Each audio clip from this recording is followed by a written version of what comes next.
phase it out, phase the legacy more traditional mining systems out of the way, and build the required technology framework using blockchain. Okay. So with most countries now starting to realize that how blockchain can work for them, they're probably evaluating their own networks, they're trying to do some architecture, they're trying to do at the same time it makes more sense for people to not, get more of and then build on top of that, which is exactly what we're making governments aware, making businesses aware, helping them build on it. And these cases will keep multiplying over the next few years. We've created IPs, we've created various technologies to make life easy for the institutions, the company or even the government that matter to keep plugging without changing the existing framework because we are not change. Okay. So we move on to the last two questions, and I'll ask you guys to have one or two questions as well. Quick ones, short answers. The first one is we talked about blockchain and all the goody parts. Let's talk about the challenges as well in the adoption. Quick one or two major challenges in front of you, and how do you think they can be solved? I think from my perspective, the biggest challenge is UI. Like having what you were saying, right, being able to really communicate with audience who don't understand blockchain. Like not everyone wants to understand what's happening in the back end. So being able to translate that in an easy to understand manner for consumers is a constant iteration, having to make sure that it's easy enough to understand, but also we're not lost in translation between what is blockchain, crypto, your stable coins and all that. So perfect. Quick ones. Yeah, for me it would be building stuff on blockchain that actually solves problems in the real world, not just problems of the future. There needs to be an actual solution. Just Amazon didn't become famous because they are building an e-commerce website. They became famous because they are solving problems of people, right?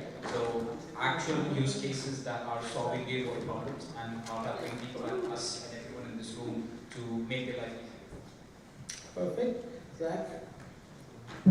So I think the one thing for me is just when people use our tools without knowing it's using the blockchain, is when we've got ease.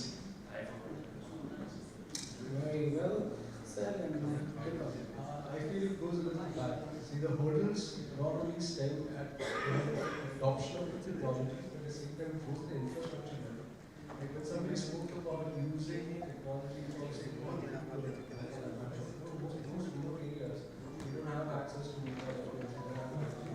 And there is a lot of dependency that comes along with using the technology. So when we're speaking with governments and businesses, we want to make sure that the end user limitations that they will face in the future is first solved, and then they go for an application. So when customers can having the right people working with you make a huge difference, right? And eventually, yeah, like Zach said, everybody is using technology very seamlessly without knowing that they're using it. That's where we want. so user friendliness and of course the right use cases, that's what we discussed. And now for the last question from my side, and then of course we'll shift our attention to the audience. That is that being a blockchain practitioner for quite some time now, how do you suggest others like people in our audience to step up for the blockchain game? How they can bring blockchain in their career or in their organization? Yeah. I think for me it's, start small, think big. If whether you're, in a business or it's yourself, you can read about it till tomorrow, but until you actually use it, there is no point. And so really being able to just, if you're a business, for example, you start with a third-party provider that, uses blockchain technology, be exposed from one small front. If you're an individual, buy some crypto, use a crypto product, being able to really expose yourself in small but incremental and it's continuous, then you'll get more and more comfortable. And then as the change comes, you'll be open to it as opposed to waiting for the day that, you'll suddenly wake up and decide you understand what it is. So I'd say, yeah, slow and steady wins the race. You sort of stole my answer. I have to think of a new one now. So basically, in order to get into blockchain, I would just say start very simple with just understanding what it is. Like all of us, I don't think we really care about how the technology works. Like we're using internet on a daily basis, but we don't care how the Wi-Fi signals are coming from the router to our phone, right? So I would say just understand what can be the application of it, and then you can build on top of that of what kind of solutions does the world require, and what kind of problems that you have in your current life that you can actually implement Zach? It's getting quite hard to answer this now. So definitely, just I just say, make a wallet, put some digital assets in there, send it somewhere, and the rest will come to you. So do some airdrops. Yeah. Well, actually, some crypto. Send me your wallet. We'll send it. That's what actually I was looking for. Well, to add on to it, I think, you know, it does not, see, even if you have your own projects, you have your own businesses, it's not for everybody. You need to understand what blockchain does. It is a ledger that allows you to automate your operations, it allows you to reduce costs, and it's also operating bilateral economy. So there are various unique applications that are applicable for various industries. So if you know your business really well, and you know where blockchain will work for you, understand that it's going to help you save costs or make money or some hyper eventually business, right? So figure that out, figure out the implementation, and then you can. Sure. And with that, I'll go for one or two questions from your side. And remember that these one or two questions are between us and the lunch. So who's first and be quick? I think everyone's hungry now. So I give it quickly. Okay, we have one question. I believe if you can hear me from here, you can just. Yeah, I think even if you can come closer to us, that will be even better. But I think we were in the range of mic for you. Yeah, if you Mine is just something for clarity. Again, Dr. Mustafa. And, you know, I'm an Islamic finance specialist.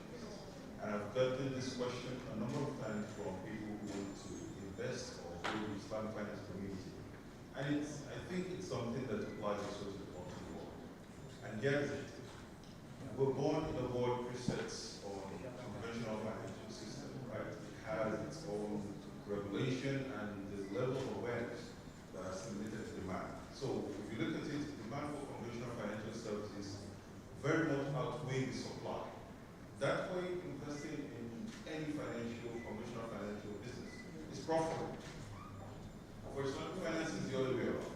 Now, for blockchain at the same time, it's not the same thing, right? So, what would you do as practitioners to convince, say, the investor class that you are at that point, or you could still manage, based on the fact that you have to get in that position where the knowledge or the demand for your products outweigh the supply that you have. Whenever the demand outweighs supply, definitely the price will drop, right? Yeah. So, what are those things that you will do? I know there is certainly, being here is also part of advocacy to stimulate demand and whatnot, but how then do you manage? All right, so I'll go to Zach on this because we manage both sides, liquidity and also the demand side. So if you can answer quickly. Yeah. So to convince investors to come, actually, we did it maybe 3 years ago now. We raised $200 million for this project, and it was at a time where it was definitely more here's the vision than here's the traction. I think now we're at a stage where there is definitely that traction. We all have projects that are being used at scale, although not quite institutional. And right now, the talk we have with investors, is to showcase that it can deliver, in reality, the returns that we've been promising over the last few years. And we now have the use cases to show that. I think just back to my point on the institutional side, the institutional investor is always looking through their institutional lens about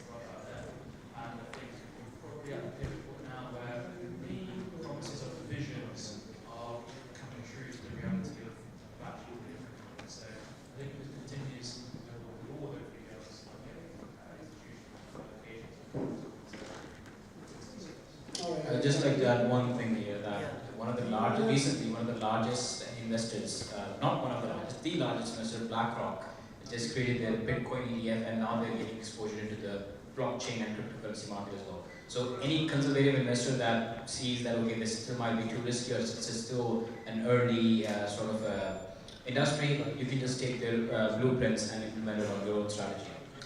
Thank you. We do have a question, but if you can make a very short one. A short question, short and sweet.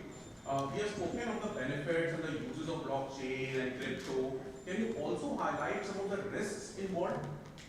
Perils? They are called. Yeah, we discussed, of course, the challenges, and of course, I'll wrap it up with this, that of course, every financial service involves risk. And when we talk about blockchain element, DeFi, or even a conventional financial services on top of blockchain, the risk of cybersecurity or the leakages through the bridges, not on the blockchain, but the bridges that connects the wallets and the blockchains. Of course, that's the primary risk, which is not just with the conventional ones. Conventional ones has their own risks, and of course, the DeFi side has this additional risk as well. So with that, because I got a couple of signals to wrap up, and we move on to the last part, which is the certificate distribution to the esteemed panelists. I invite our host.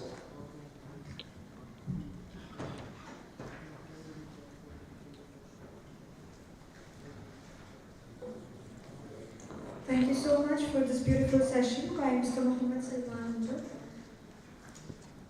I would like to invite our guest of honor, Ms. Mary Chu, to please come on stage and felicitate our panelists. Ladies and gentlemen, Ms. Mary Chu, guest of honor, please give a round of applause.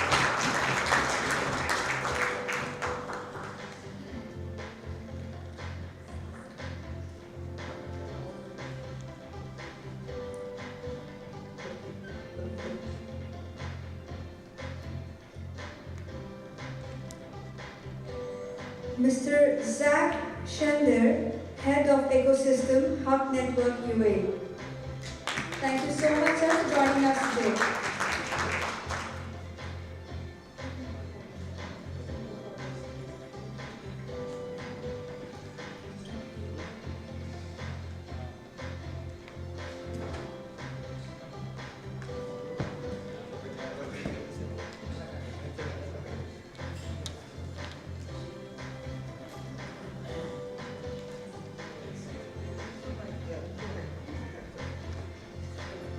Next, I would call upon Mr. Muhammad Ibrahim, co-founder of Invoice Made UAE.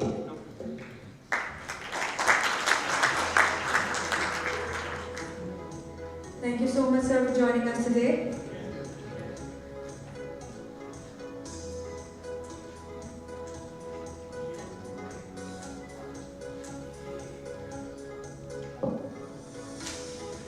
Next, I would like to call upon Ms. Shahid Abdullah Hadi, Head of Growth, Takadu, Kingdom of Saudi Arabia. Congratulations, ma'am, and thank you so much for joining and being a part of today.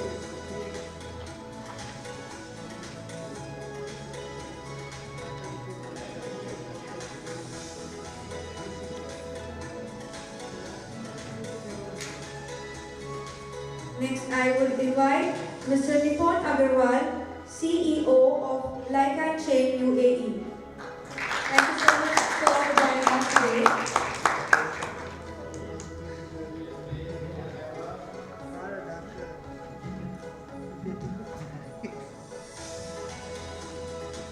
Last but not the least, our moderator, Mr. Muhammad Salman Anjum, founder and CEO of Invoice Tech Limited, UAE. Thank you so much for this amazing panel discussion, sir.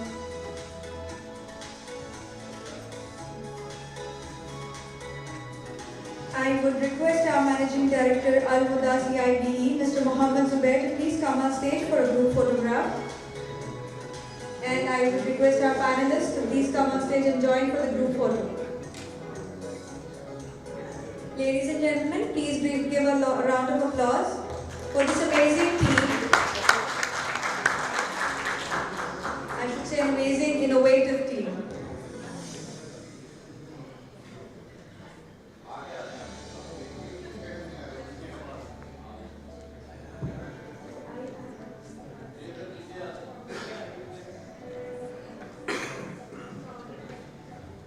Yeah, I think that's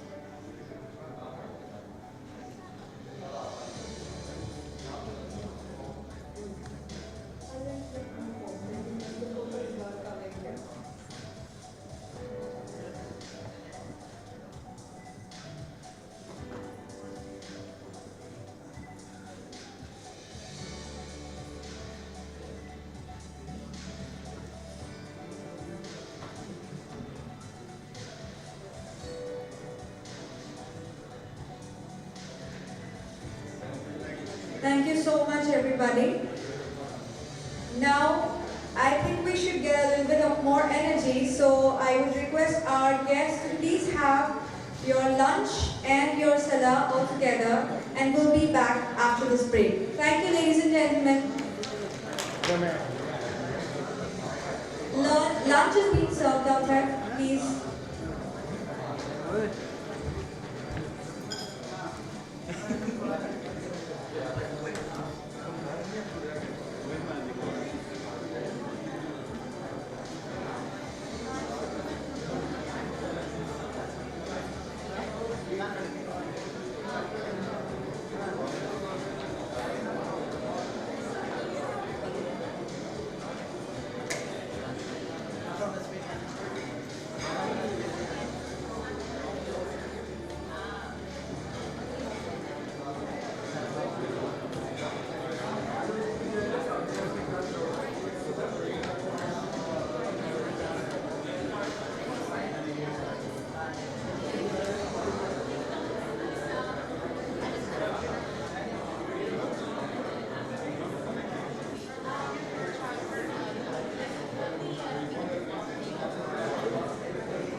Hello, good afternoon and welcome back everybody.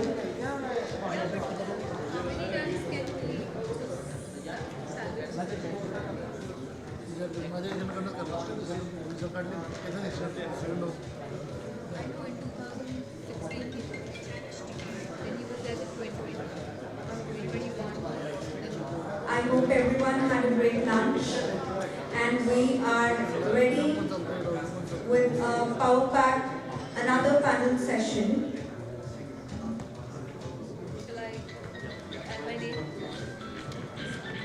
To start with this panel session, it is about global adoption of Sharia compliance fintech, opportunities and challenges. To start this session, I would like to invite Mr. Shafat Rasool Hashmi, Chairman of Stallion Gates Capital, USA. Please give a round of applause.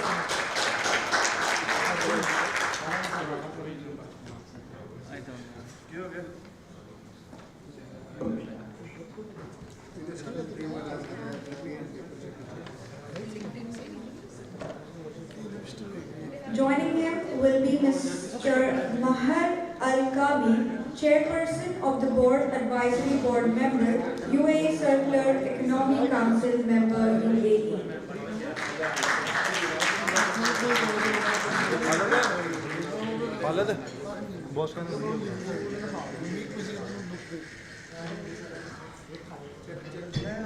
Alongside joining him will be Mr. Gianluca bin, I'm so sorry for the pronunciation. Gianluca bin, Vice President of Public Relations, Sheikh Al Maktoum Neo Technologies, UAE.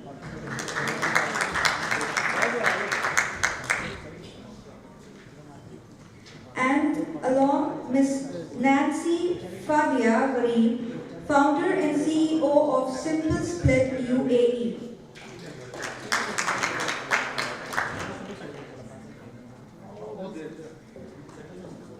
And also Mr. Muhammad Rashid, Co-Founder, Chief Compliance and Risk Officer, Jingle Pay UAE.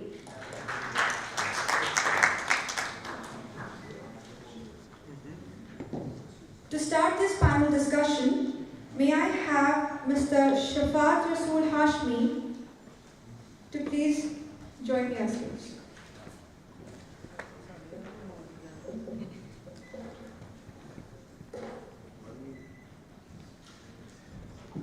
Well, good afternoon, and thank you very much to the organizers, especially Mr. Zubair, for organizing this once again in the Emirates. I'm truly excited to see a number of my friends over here, some representations from some of the people that we've been dealing with. I would like to personally welcome my business partner, Nancy, flying in all the way from Florida to join us on the panel tonight. By way of introduction, and I'll try to keep it short so we can have a more interesting discussion as Rashid is going to moderate this panel. By way of introduction, I'm Shafat Hashmi and I'm the chairman of Stallion Gates Investments. We're based out of Abu Dhabi, Zurich, Geneva, Washington DC, and San Antonio, Texas. Currently, we are running a firm with $1.2 billion assets under management. Furthermore, having 7 operating funds, I've been an active venture capitalist for the last about 9 years. currently sit as a board member on 31 startups that we have invested at a personal level and otherwise as well. Majority of what we do is in the real estate sector, which includes residential, commercial, mixed use, real estate development, obviously number of joint ventures, and obviously in healthcare and education. This is our core sector. On the fintech side, I'm a proud GP with 7 fintech startups globally that we have been incubating for the last couple of years, and we have helped them grow and scale. I'm one of those interesting people who has been able to execute 17 plus exits in my life, by far, small and big together. And before we start the session, to keep it more interesting, I would like to share a very brief understanding of what Sharia compliance is, as per my humble understanding. And we were having a discussion prior to this as well. Sharia compliant is not just a stamp that is needed in the banking or the financial systems. It's an ecosystem which requires a change in the underlying structure of the financial ecosystem globally. But the question is, was there such a financial system existing before the modern world or the modern banking world? And what is the history of the modern banking world that we see today, which is essentially interest-based driven? So there are 2 basics to it. One is obviously the deposit mobilization in the banking system, which also confirms a fixed profits for saving accounts, etc., very basic. And the other is, how do you make those profits and reimburse it to the people is through lending. And lending is again done on interest. So this is the very core of what it is out there. And the 3rd level is the transaction fee, the 4th is accessibility, and the 5th is how do you scale it and have everybody trust in that system to put their monies and everything in there. But the question is, the moment you try to withdraw those money or transfer those money for cross-border, it is your money and you're still asked a million questions. Why are you transferring it? Where are you transferring it? And why do you even need your own money? And that is all done under the laws of KYC, under the laws of AML and whatnot, which essentially is for the benefit of the investors or the consumers. But can we change something as simple as SWIFT? I really don't think so. So what's happening is that whatever the current banking system is doing, you're changing everything on the surface level top layer by rebranding it as Sharia compliant. But there's hardly anything that has happened or that has touched the core structure of the global financial system. Secondly, instead of targeting the 2 billion Muslims, out of which maybe less than 50% are those who prefer to go with the Sharia compliant banking system or a financial system, it makes the market very limited as well. And instead of making it more inclusive to every human in the world, it makes it exclusive for Muslims, which I personally don't think is a great idea for any financial system to scale globally and have it more inclusive for everybody else. What we need to understand is that we need, in today's world, we need to have or create a parallel system from its very structure, from its very bottom, and then compare its efficiency, the laws, the jurisdiction, etc., and the structure, redefining new investment vehicles and creating new financial instruments backed up or leveraged with technology, with AI, with blockchain, to create a system which is built on the principles of fairness, accountability, responsibility, transparency, and not taking advantage of the vulnerability of people who are either seeking money or are looking to deposit money. The fundamentals, what I understand, is that Islamic system is a system which talks about the distribution of wealth, one, two, the reinvestment of wealth in the economy. Islam does not really support that you should be hoarding money or it should go to the top 1% or the top 10%. It actually imposes more charity and more taxes on people who are hoarding wealth, or let's say stocking. It actually proposes that we should put the money in the system so more jobs are created, more ideas are funded, and more employment is created. And that is the core of the system we're talking about, which keeps you away from a very typical paperwork that I'm giving you the money and you give me so much interest. And I think if there are many countries who have taken that initiative, including the GCC countries, Malaysia, Pakistan, Indonesia, but I do believe that there is more that needs to be done. And the authorities should also be looking at a perspective that instead of simply punishing people or, let's say, rewarding people with if you do not comply, they should create a support system to support such institutions to find common solutions and common grounds to make them more efficient. And with this note, I would love to have Mohammed Rashid, who is the CEO and founder of Jingle Pay, to come and moderate with his tough questions for all of us for today afternoon. Thank you very much, ladies and gentlemen, and for your patience.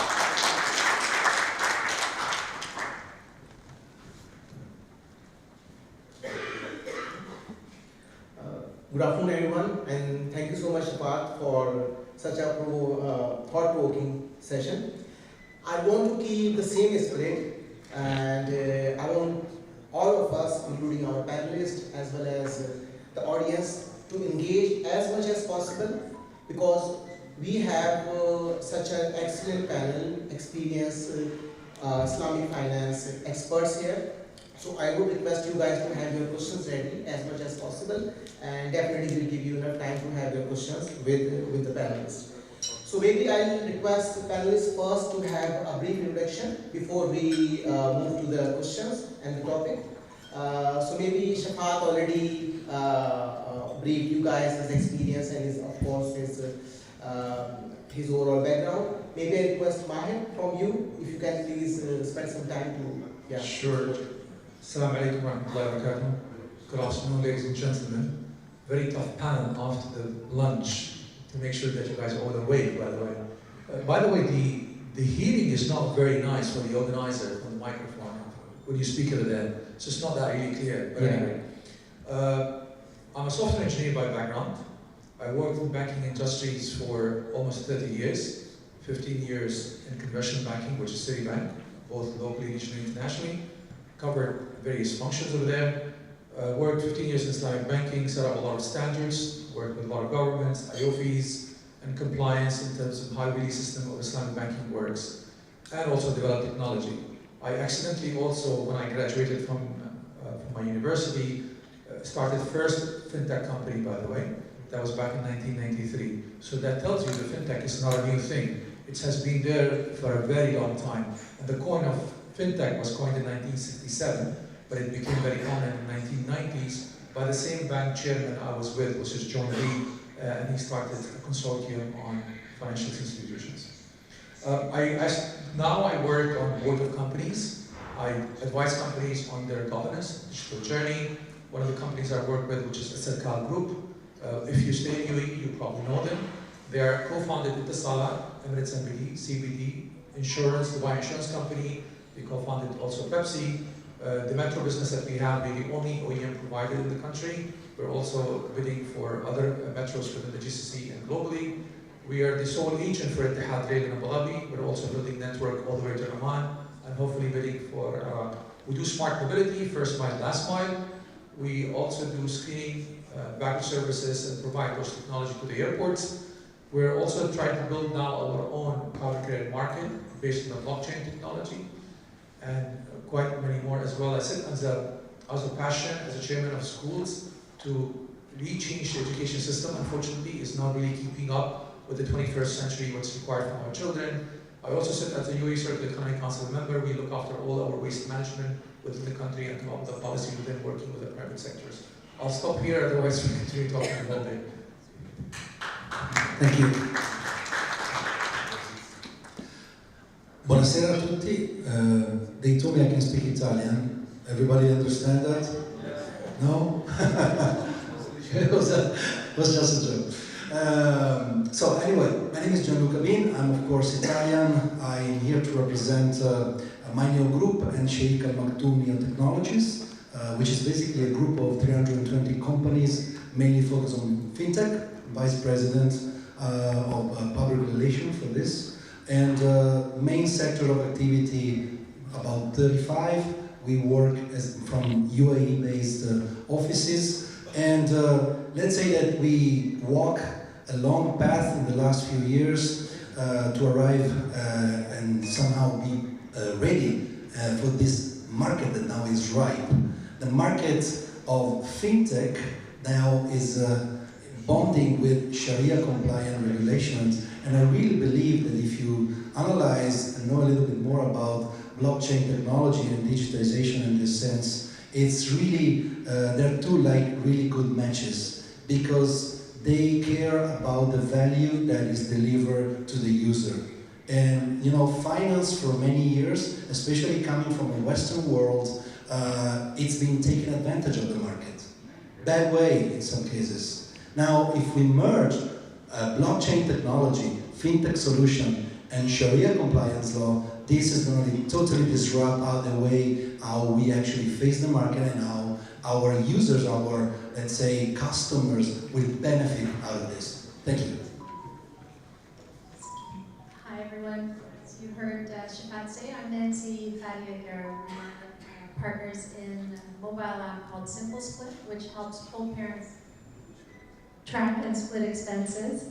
It also has a financial literacy component that focuses on children and joint savings for kids of both really intact and families that have been affected by divorce. So our application has an individual social application and really aims to bridge some financial and emotional gaps between co-parents and setting kids up for success on their financial future. Great to be here. Thank you so much, Nancy. So before we start, I would like to share the interesting topic we have today for our panelists is global adoption of Sharia compliant or Islamic fintech. So I was discussing with Shafat and Nancy during the conversation during lunchtime. Islamic fintech or Sharia compliant fintech. So the question, how come we say Islamized fintech? Sharia compliant sometimes probably makes sense, but what exactly we're talking about? A fintech is Islamized or Islamic fintech? So that's kind of a thought-provoking definite discussion we had. So how can we Islamize our technology platform? So that's definitely we'll be discussing. So probably I'll start from yourself, Nancy.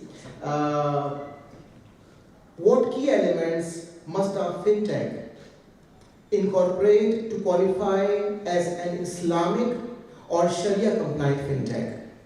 And how can technology be leveraged to ensure adherence to Islamic finance principle? What do you think, Nancy? Great, thanks for the question. Let's go back to Shafat's opening remarks. There are some principles specific to Islamic finance that are also global and universal, and those are principles that I feel Simple Split, for example, as a fintech app, can and should abide by. So what are those principles? Let's start with transparency, awareness, financial literacy, accountability, and what begets transparency and trust is visibility. And these are both concepts that are oftentimes missing from, in the case of co-parents, financial transactions involving themselves and their kids. Where we can also see the principles of Islamic finance playing into fintech is serving as an equalizer amongst disenfranchised or vulnerable populations. I'll consistently go back to co-parents, but this isn't unique to co-parents. This is really global. We also look at just, as an equalizer enabling the smart distribution of wealth. So when you have visibility, you can distribute wealth more easily because it's clearly transparent and you can see where the funds are being transacted and where they're going. And I'd also add, the concept of charitability and profit sharing. So, the Islamic finance component, you could say even broadly speaking, we look at companies that are ISO certified, for example. And it's great, we say, okay, yes, check mark, it's ISO certified. But how is that company operating, number one, to gain that certification? What are the operating principles? And how might we build behaviors that promote the very principles of Islamic finance, such as that equalizing factor and the transparency, and maintain that behavior over time? So I think it's a great foundation and grounding principle. My delightful response is that these are global principles that need not necessarily have a branding, but almost a surprise element that, oh, this is, satisfying Islamic financial technology principles. And to close the question, technologies like AI and blockchain can kind of be the technology backbone that maintains that trust and that security to be able to track transactions, especially through blockchain and so on. But really it's the behaviors above those that we're trying to maintain at an individual, family, social level that will pave the way there. Shafat might have something to add. Yeah, Mahir, please. See, technologies are technologies. They are systems. They cannot be Sharia compliant, not Sharia compliant. So they are a system to be used to make it easier for us to access any product or services. To make it more Islamic, we need to make sure that the systems are not used which is not in compliance related to Sharia matters. And there are the three key principles that are there. There are a few more, but the three key ones. It should not be facilitating any interest-bearing things, because Islamic does not allow interest-bearing. That's number one. It should not allow uncertainty, because Islamic does not allow uncertainty. It should not allow any speculation, which if you look at the financial crisis in 2008 when it happened, the only banks, the Islamic banking was completely safe because they did not do multi-derivative on CDOs and LCOs, which a lot of international banks were actually onboarding to their balance sheet. So that's a huge distinction between Islamic banking and non-Islamic banking. So if you wanted to find out how Islamic banks are safe or not and gauge the barometer, that was the time for you to find out how Islamic banking was really safe from the financial crisis. All of them were safe. But the non-Islamic banks, even government gone bankrupt because they did not follow the ethical principles of banking, which is the Islamic banking. I think adding on to the fintech side of things, and that's a great point, Mahir. It's not only when we do a fintech, it's not only the transactional stuff that needs to be looked at whether Islamic or not.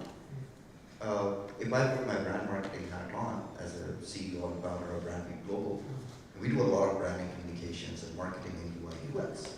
Even your UI UX have to be Islamized. The content that you're putting out there needs to be in the parameters of the right value system.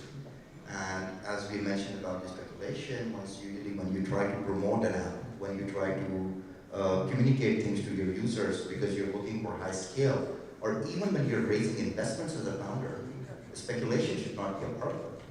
Or instruments should not be a part of it, which are related to stuff. So I think the Islamic concept is actually is more 360 degree and is more well-rounded, which is beyond just financial transactions, but it goes all the way to branding, marketing, communications, UI and UX. And most importantly, it does also include the security of data, the privacy, because what Islam says is for us to be honest and not to share someone's personal things to the rest of the world, which means that selling out data is also as unethical as it is.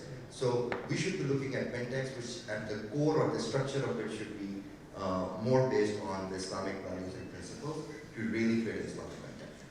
Very good point. Thank you so much, Mahir. I just want to add a very small thing. We have a wonderful variable in the world, which is human free will, and the potential of being creative can be absolutely amazing if it's on the positive side, but can be absolutely destructive, is on the negative side. So the thing is that, as my fellow panelists said before, technology creates systems. So it's up to us that create the systems to actually give the system the possibility of cancel that variable that can actually somehow slide a little bit too much on the negative side of the potential of some idea, some concept, some product, service. And so I really think that AI and blockchain itself, you know, the first real adoption of blockchain, it's Bitcoin. And Bitcoin started with this idea to give more value to the people through the decentralization of trust, because this is what ethically is a blockchain. Thank you so much, Gianluca. I think this is a very interesting point made by the panelists about, for example, the example given by Nancy, distribution of wealth. So distribution of wealth with transparency, equal distribution among whoever deserve it. Now this distribution is not, as Shabasan, is not stand as Islamic. It is not stand, but it is following Islamic principles. So I think what the impression I'm getting from this conversation is, even though there are activities and products that is not stand as Islamic, but it is following Islamic principles. So therefore, this is Islamic, this is part of Islamic finance, Islamic ecosystem, as Shabat mentioned. I think very good point you made. Thank you so much. So probably I move to John yourself about, because we discussed about technology. How is fintech transforming the delivery of Sharia compliant financial products, and what role does technology play in enhancing accessibility, compliance, and customer trust in Islamic finance? What do you think? Okay, I actually said just about 2 minutes ago about blockchain and what really blockchain is to people. So technology applied to this kind of use, it's somehow a decentralization of trust. So this trust authority is not anymore in our friend in the bank, in the whatever office that can approve this and that, but it's a system. So the system can be applied to deliver value in every aspect of the life of people and companies today, and I really think that one big example of this in the Sharia compliance way is tokenization. Tokenization will be a huge market coming up because of this, because it opens up the possibility of sharing value, storing value, transacting value of any kind of asset, liquid or physical, in a way that can be programmed before to respect the certain laws. Thank you so much. Any thoughts, guys? Okay. No, excellent. Thank you so much, Gianluca. Maybe I'll ask Shafat your views about emerging products. How are emerging fintech models, fintech is all about models, innovating to provide Sharia compliant products, and what unique approaches are being adopted to ensure scalability and global acceptance? I think it's a great question, but I wish I was a founder of some great fintech like yourself and Nancy, you know. But I can give an example of Simple Split here, our business partner Nancy, whom we have invested. So just to give you a very good perspective, what we're doing is that if somebody gets divorced, the core problem is that the battle, everyday battles ends, but a new war, a legal war starts after the divorce. Because you have children and they are suffered either because of child support, which is not being paid, and there's a lot of emotional drama that starts because the ex-couples are now communicating with each other. Now let's look at the Islamic angle to it. Islamic angle says that once you get divorced, you are not mahram anymore. Game over. Which means if you're not mahram, you should not be really talking to each other and chatting to each other and whatnot. And you know, or fighting with each other or disgracing each other. Now Simple Split solves this basic problem, which is you never have to speak to your ex again. This is really our tagline. Why? Because we have completely automated everything, you know, when it comes to child support, when it comes to accountability, shared wallets, and even with our AI, we are suggesting parents to save money and to rather invest it for the future college or university, and it recommends such investments, and also recommends that you should not be buying more clothes, and maybe you should buy something more healthcare, maybe investing into education, or etc., etc. Now, if you look at it, do we have a Sharia compliant or Islamic stamp on simple split? Are we looking to have one? I really don't think so. But the underlying principles and values do follow the core value system of what Islam presents to us. And therefore, I think it's not really about whether we should have everything 100% Islamic or everything is 100% non-Islamic. I think what founders should be looking at is to study Islam, the teachings of Islam, not the cultures that we see or the variation we see. I mean, in American Muslims and Emirati Muslims and Syrian Muslim or Iranian Muslim or Pakistani Muslims, you should study the religion at its core and then pick up the good values which you believe you can imply and apply on your fintech to make it better for humanity. Because at the end of the day, every startup is trying to find a solution to a problem, and some of these solutions can be derived from what has been there in the Seerah, in the Sunnah of Rasulullah Sallallahu Alaihi Wasallam, or in Quran, or all the other prophets which have been mentioned, which talks about human history and how humans have been solving different challenges. And from that core and that wisdom, we can actually find solutions, adding a layer of technology, creating new systems, new structures, and new ecosystems. Excellent. Thank you so much, Shafat. I think there is an interesting angle about values, because, and we'll discuss about AI definitely in our conversation. There's a debate happening about ethical AI. AI is definitely there, but what are the elements of ethics with technology? So there are values being considered when developing technology AI. So I think what Shafat and other team members mentioned about values, principles to develop product. Now typically in conventional business or conventional products, I'm not saying it is unethical, it's definitely not a right statement, but the way Islamic finance see while developing a product, the ethical values and specific situations, it's not a one fit for all approach.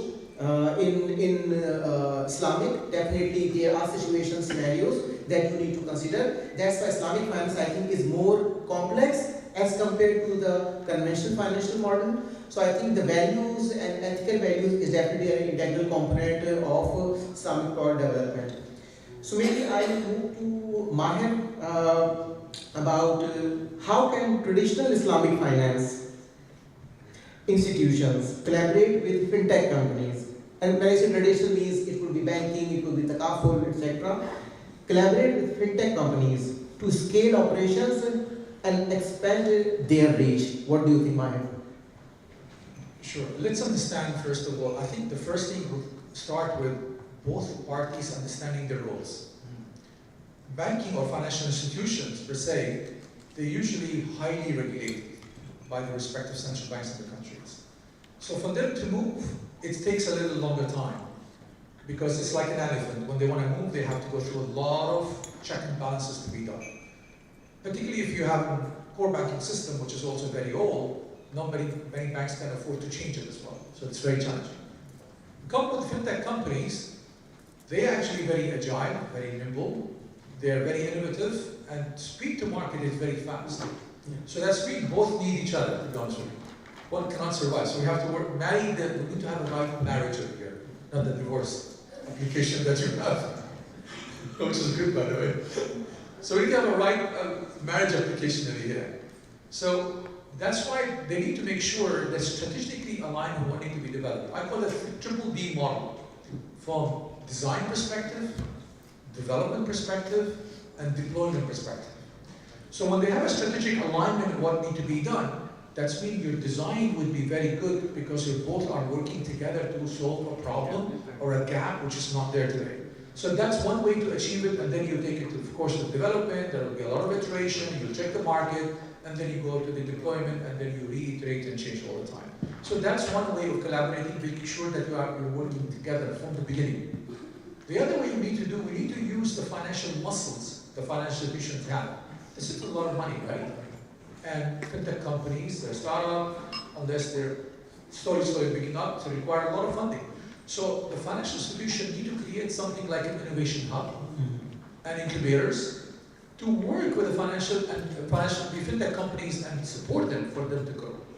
And that's what we have been doing. So in the previous organization I was at, we actually created an innovation hub.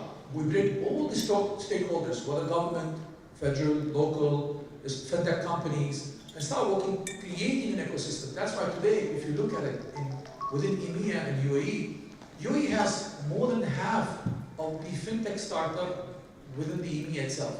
That because the startup ecosystem started more than 10, 15 years ago, by the way. It's led by the government and financial institution. What we also need to do to work and make it scale up, how do we use the newer technology which are evolving constantly? Now, a lot of buzz is there on AI. And trust me, we're not living in the AI world the way people think of it. It's more of a machine learning. So if you just understand how really the stack works, it's all start with the big data, and you've got analytics on top of it, and you've got data science on top of it. Then you take another vertical where the fun really starts on deep, deep science, and then you go to the machine learning, and probably we reach somewhere AI in another 10, 15 years, because we're living in a weak AI system. Whatever you see in ChatGPT and all this thing, it's called the weak AI, it's not even the AI, it's still a long way to go.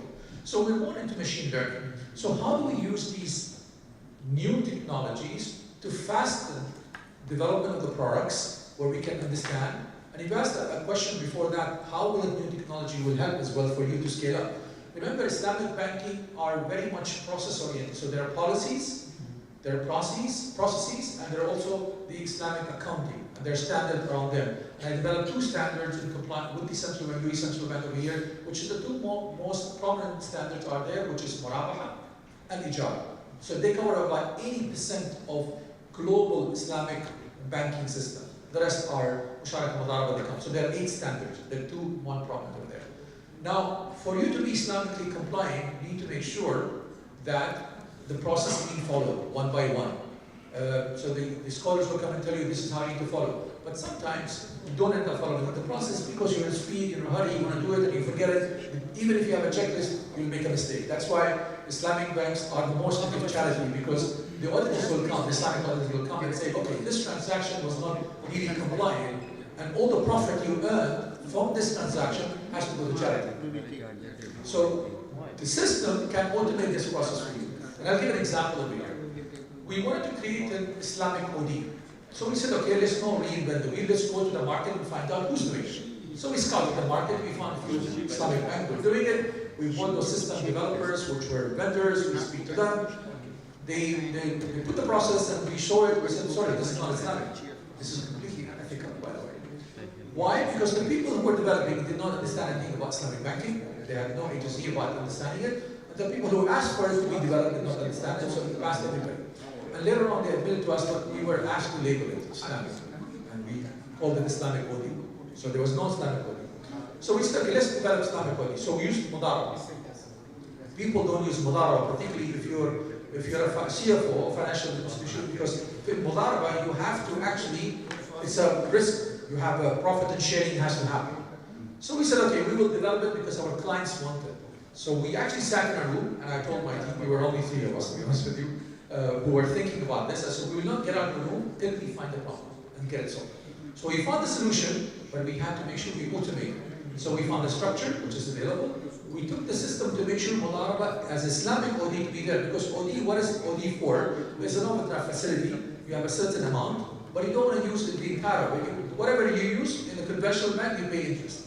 So in Islamic banking, you cannot just take small amounts. So Mudaraba allows you to do that thing. So we automated the entire process, and it was the most innovative product back in 2019, and we got a global award for that thing. And that's just one example to tell you how a system can come and help and automate the entire thing for you and make it easier for you. Thank you so much. Yeah, thank you. I just want to add up one thought about all that have been said. You know, I don't think Sharia compliant fintech models is just about following the principle, but it will be about redesigning finance as a force for good, for inclusion, and for value delivery to the customer.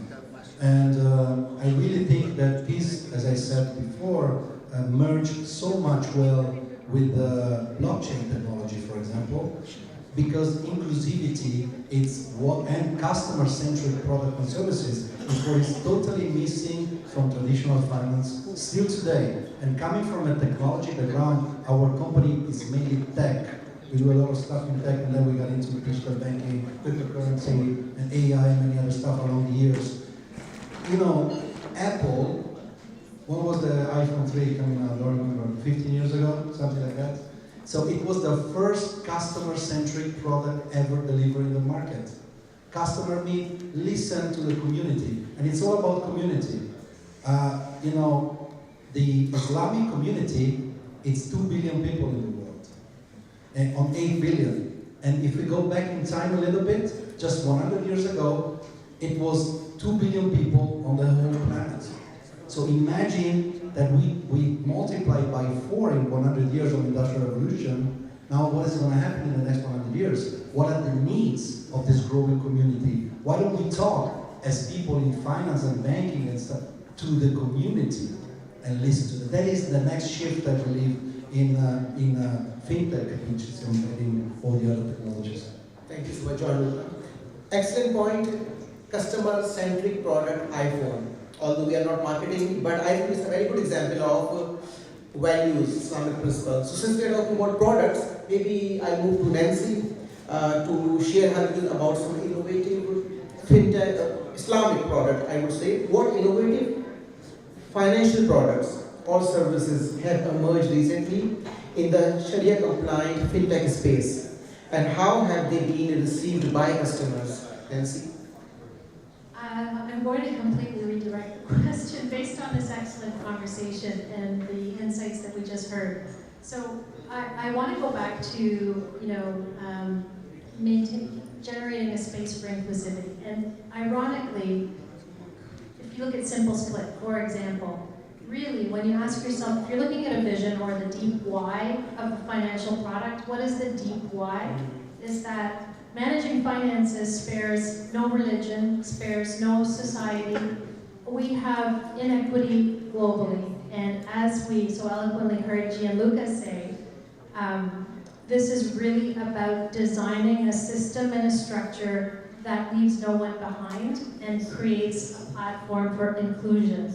And whether that is someone who's divorced, whether it's a co-parent who feels that maybe partner is spending too much on X or child is spending, too much on Y, having the ability to have this transparent approach to maintaining finances is critical in any social strata, and I think especially where there's a lack of visibility. And bonus, all of these wonderful Islamic principles are embedded throughout the design, as we heard, the DDD, design, I think you said development and deployment. And how great is that? So that goes back to the process. So let's say, to answer your question, let's say there are some great apps out there or some financial products that are purely Islamic driven, and they're notable, they're recognizable, we can discern them in the marketplace. But let's say, more than that, to what degree are they DDD? And do we know if they're DDD? And are we designing this from inception? And if so, how? So the question to ask ourselves as we're designing an inclusive fintech ecosystem is, to what degree are we embedding Islamic principles throughout the thread of DDD, and how might they benefit users most, to your point about customer-centric user interface and design? So I love this question because I'm being biased, and I'll continue to go back to this. The Islamic principles can't be overlooked, obviously, they're embedded, but I still go back to the broader vision of what type of equity, transparency, fairness, accountability, and other principles are we living out as a result of the vision that Islamic principles are embedded in a given fintech product, whether we know it or not. Thank you so much, Nancy. I think because we're talking about broad, more interesting discussion we were having during lunch times about, and what Shafat mentioned, stamping again, same point. So probably we talk about the regulatory hurdles and challenges, and I will request Mahir as well in relation to Shafat to share his views about some regulatory challenges. So, Shafat, what are the biggest regulatory hurdles for Sharia-compliant fintech companies, and how can they navigate varying global compliance requirements? What do you think, Shafat? Now, he really wants me to leave the panel, get arrested, and live the rest of my life somewhere to comment on regulatories. You know, but yeah, but from a positive solution perspective, we need to understand that mostly regulatory bodies, their eyes are on the businesses, the banks, and the fintechs operating. The businesses and the fintechs have their eyes on the customers, consumers, and the pulse of the market. And that is the disconnect. The market is demanding X. The businesses are delivering X to be market relevant. But the regulators on the top do not understand what the market is demanding. They are more concerned about the systems, the laws, and whatever they put together. And that disconnect sometimes is also because the banks or those people cannot even better communicate to the authorities that this is the problem we are looking at. This is how the customer behavior has changed. This is how the market indicators have changed. And we need to have products and services which are rather now more compliant or more relevant to the changing market dynamics. And the example is very simple. Today we are living in a world of gig economy. We are living in a world of freelancers. And there has to be a fintech solution for freelancers to get paid in a lot of developing countries where you have all kinds of outsourced BPO teams. Now, if you're going with the regular banking system, that takes 5 days for the transfer to be done, right? Now, whether you're going on EMAS or you're going on Fiverr or you're going on any of these, or even getting paid from Instagram or TikTok shops or YouTube shops, there's a huge community which the banks, local banks, have been unable to address. So what happens is, comes the surge of the fintechs who are like, okay, we're going to give you a platform like, Pioneer or a few other cards if you make an account over there, which is patched with Fiverr, and you'll get your money in minutes or seconds, right? Now, where comes the regulatory bodies over there, and what has the regulatory bodies actually done to facilitate such fintechs, because they have not been communicated how the world has been changing. So regulatory authorities is not only about managing, or let's say the punishing reward thing that you shared with me. I think regulatory bodies needs to start playing a core role, which is to create an ecosystem which is a support system. So if somebody is doing something wrong, a budget should be out there to do market research and have an understanding of the market to propose the banking system that this is what the market demand is, this is how we wish to change the regulations, this will be the impact of those regulations, and the ultimate impact on the customers and consumers. I think that bridge that gap can only be solved if the regulatory bodies work more as a law, implementing law defining body, but then at the same time, a leader of the community to create a community of those people, founders, CEOs, bankers, non-banking fintech solutions, and tech solutions to create a system where solutions are created and rather people are supported than just simply punished. Mahir, any thoughts? Yeah, thank you. I think you said a few times the word community. I really believe that it's so not really understood by many companies.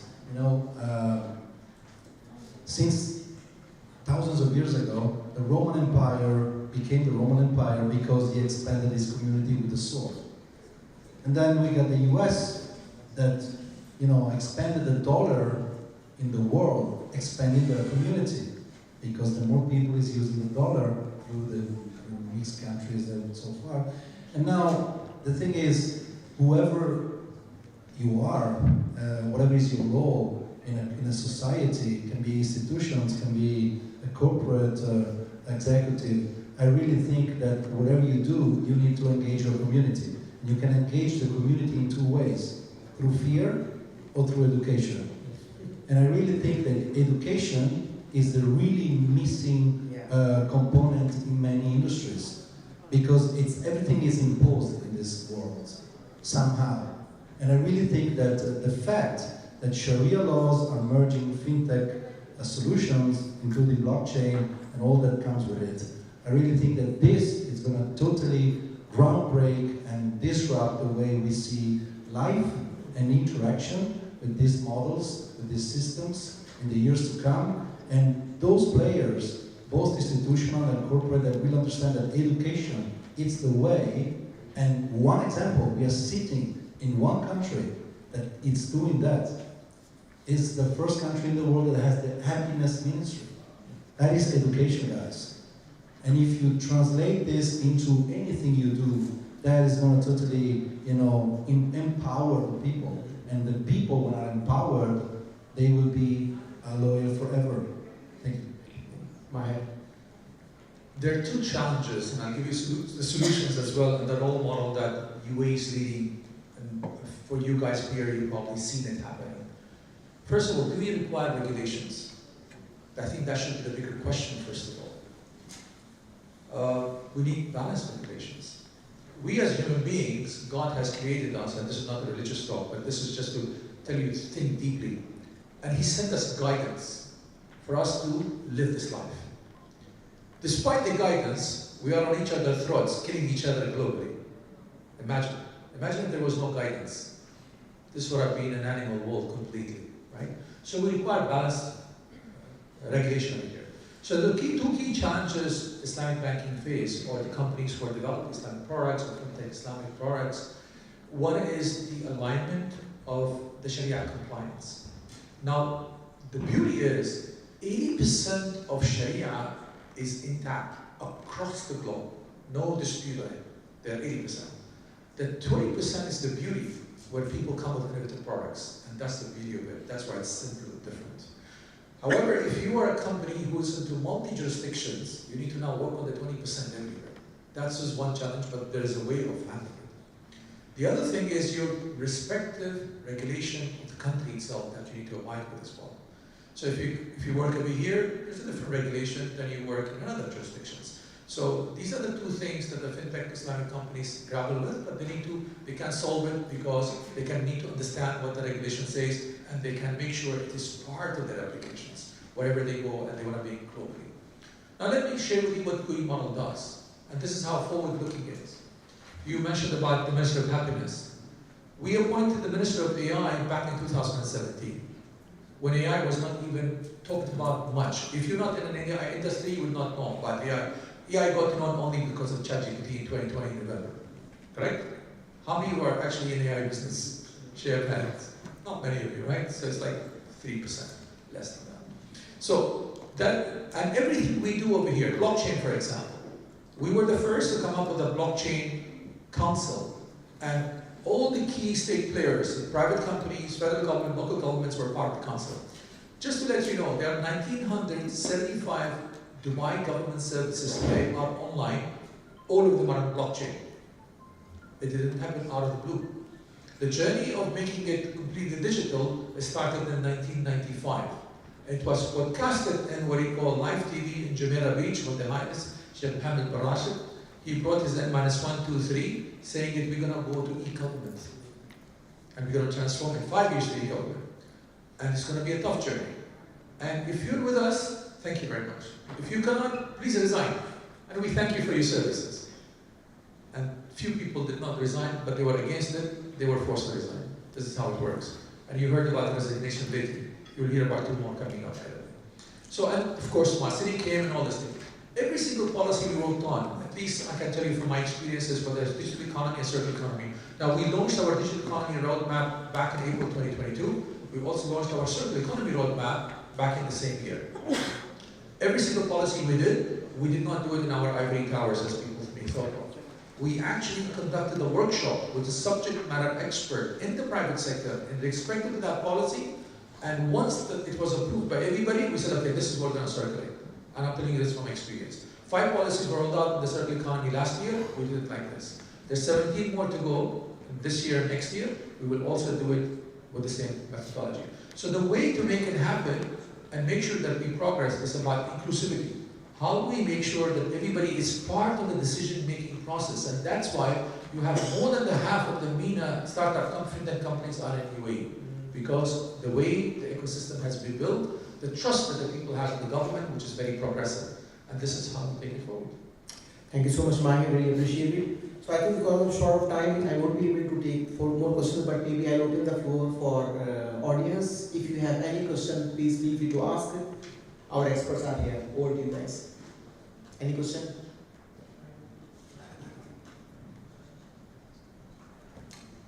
Really? All the tough questions. Okay then, thank you so much. Really appreciate you guys sitting here and participating in that discussion. Thank you so much. Have a great day. Thank you so much.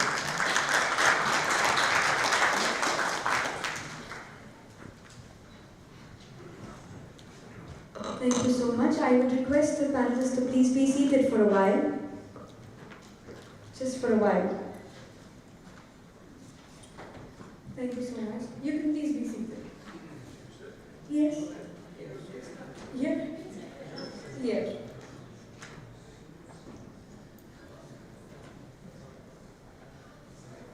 I would like to call upon Mr. Sardar Umar, Chairman of Sky Reliance Group UAE, to felicitate the panelists.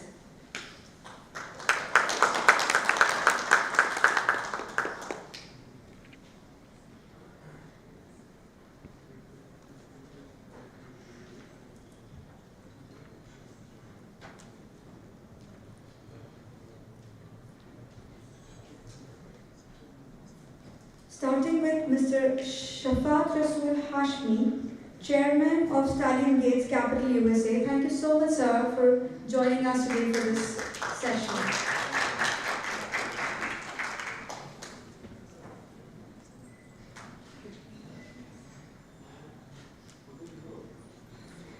Next, Mr. Mahar Al-Kabi, Chairperson of the Board Advisories Board Member, UAE Circular Economic Council Member. Thank you so much, sir, for being a part of this council.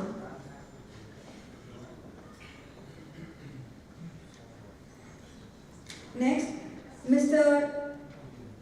Gianluca Ben, Vice President of Public Relations, Sheikh Al Maktoum Neo Technologies, UAE. Thank you so much, sir, for joining us today.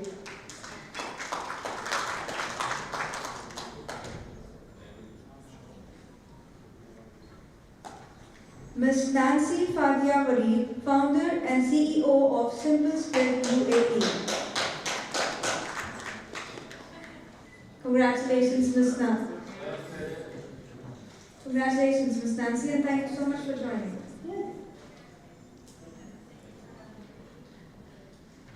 Mr. Mohammed Rashid, Co-Founder, Chief Compliance and Risk Officer, Jingle Pay UAE. Thank you so much, sir, for joining us today.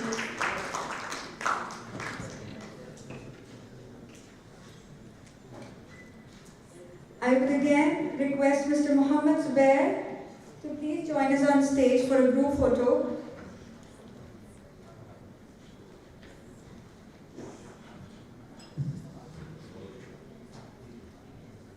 We would thank all the panelists for today's session.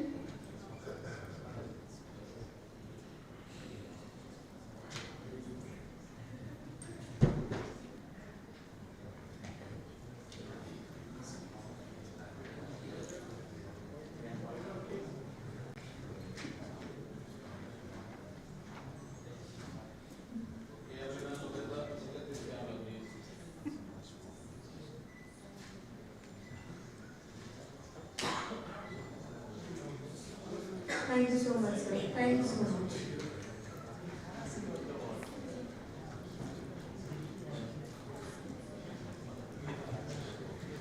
Before we proceed to our next session, I would like to remind everybody that tomorrow we have a technical workshop on Islamic FinTech. Those who seek to register, please get connected with Ms. Shafia at the registration.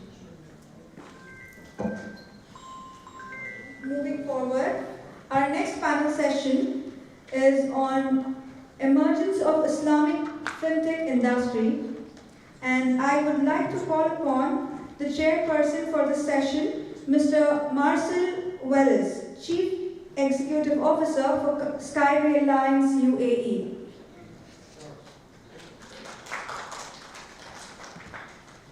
Ms. Marcel Veres, please do come on stage and join our panel discussion. A round of applause, ladies and gentlemen.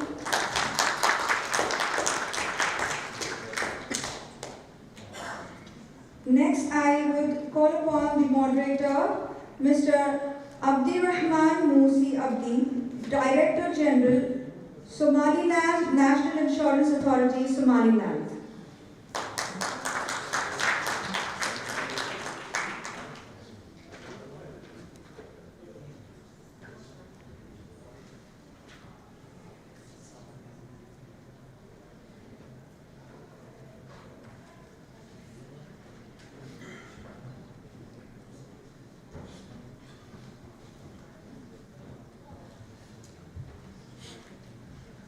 I would request Mr. Tahir Qureshi from Fasad UAE to please join the panel discussion. Mr. Tahir Qureshi.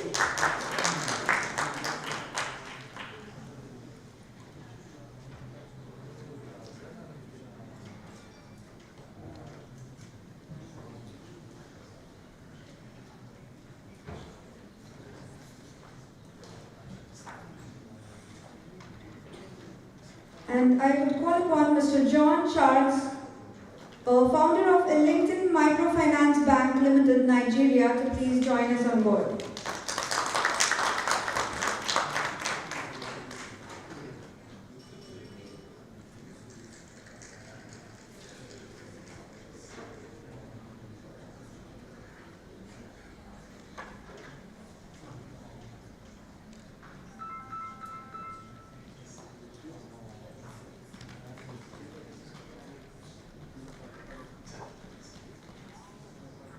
Moving forward, Ms. Sadia Nouri, ex-head of marketing, Salama UAE.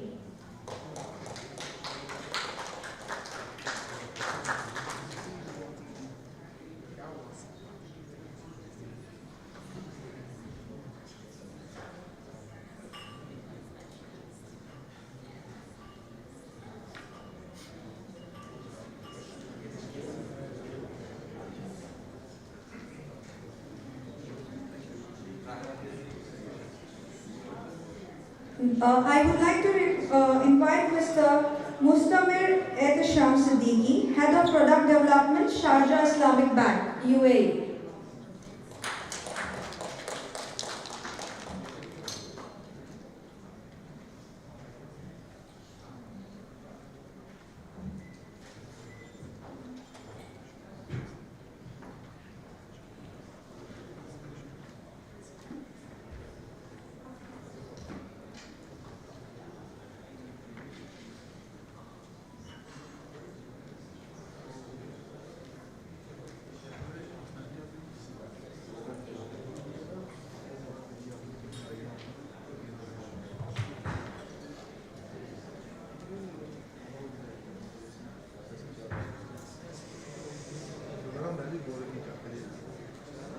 The next, I would like to invite Mr.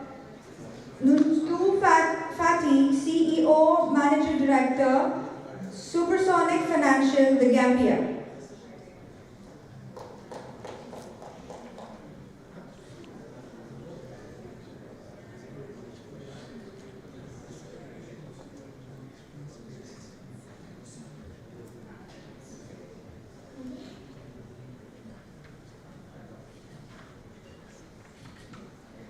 I would request Mr. Abdirahman Musa Abdi to please take over the session.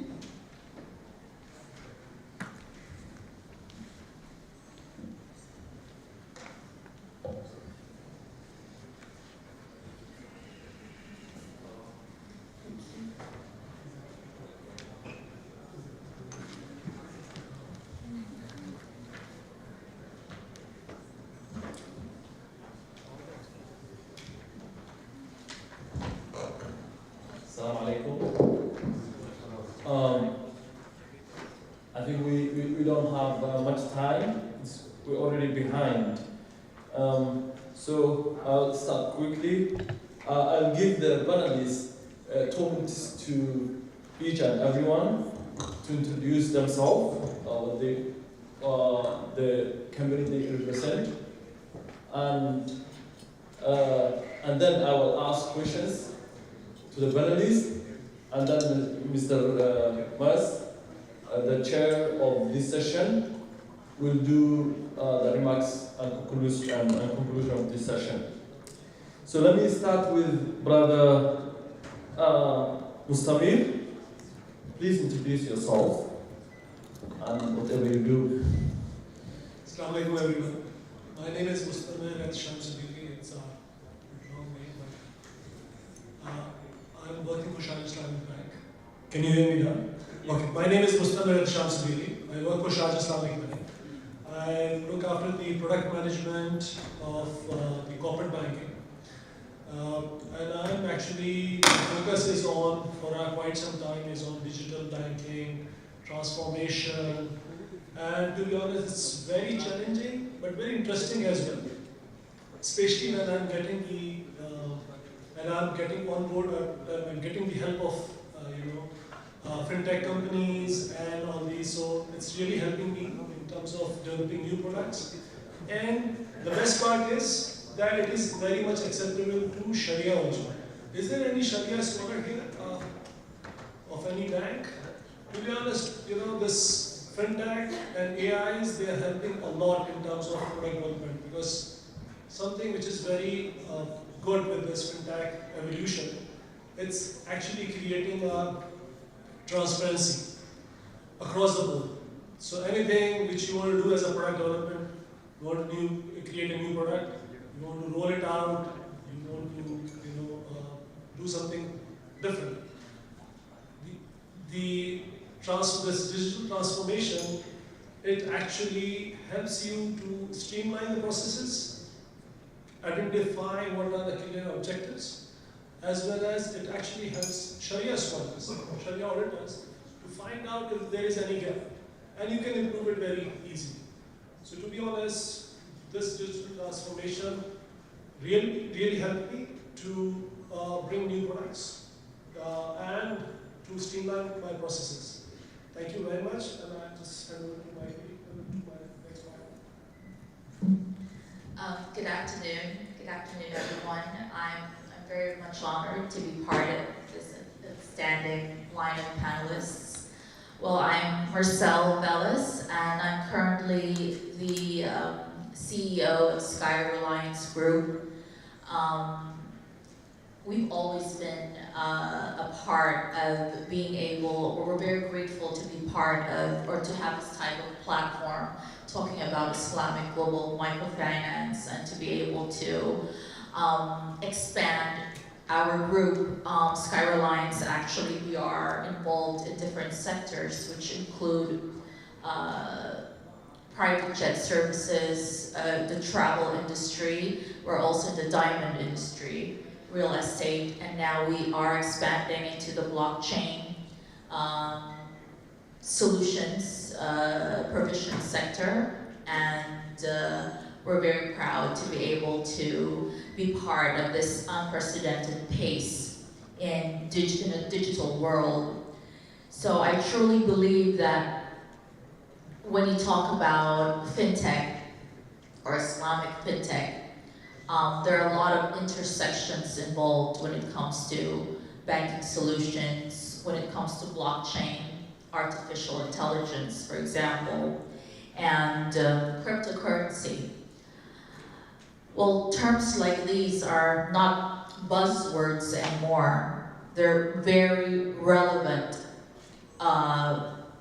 They're very relevant terms or definitions, and I would say would be foundational elements of our digital future, which includes Islamic microfinance, wherein we get a strong hold of being able to face challenges with full transparency, and we have that opportunity.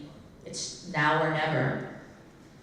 Today, I truly believe that technologies, which I have mentioned, like cryptocurrency, AI, we used to call them buzzwords, which they aren't anymore. They're relevant. They're happening. We have to know what's going on, and actually, it should make life easier. You know, the purpose of it all, artificial intelligence, cryptocurrency, and blockchain, is to simplify our world. When you digitalize, we had this notion before that when you digitalize, you complicate systems, disrupt systems, and so on. But now we're all faced with the fact that it does not disrupt systems, but it actually creates new opportunities for financial inclusion, revolutionizing industries like healthcare, supply chain, gaming, and challenging the way we think about governance and ownership. And Sky Reliance we're very honored to be part of this backdrop and to be able to contribute, to the digital world. It's, like I said, it's now or never. Thank you.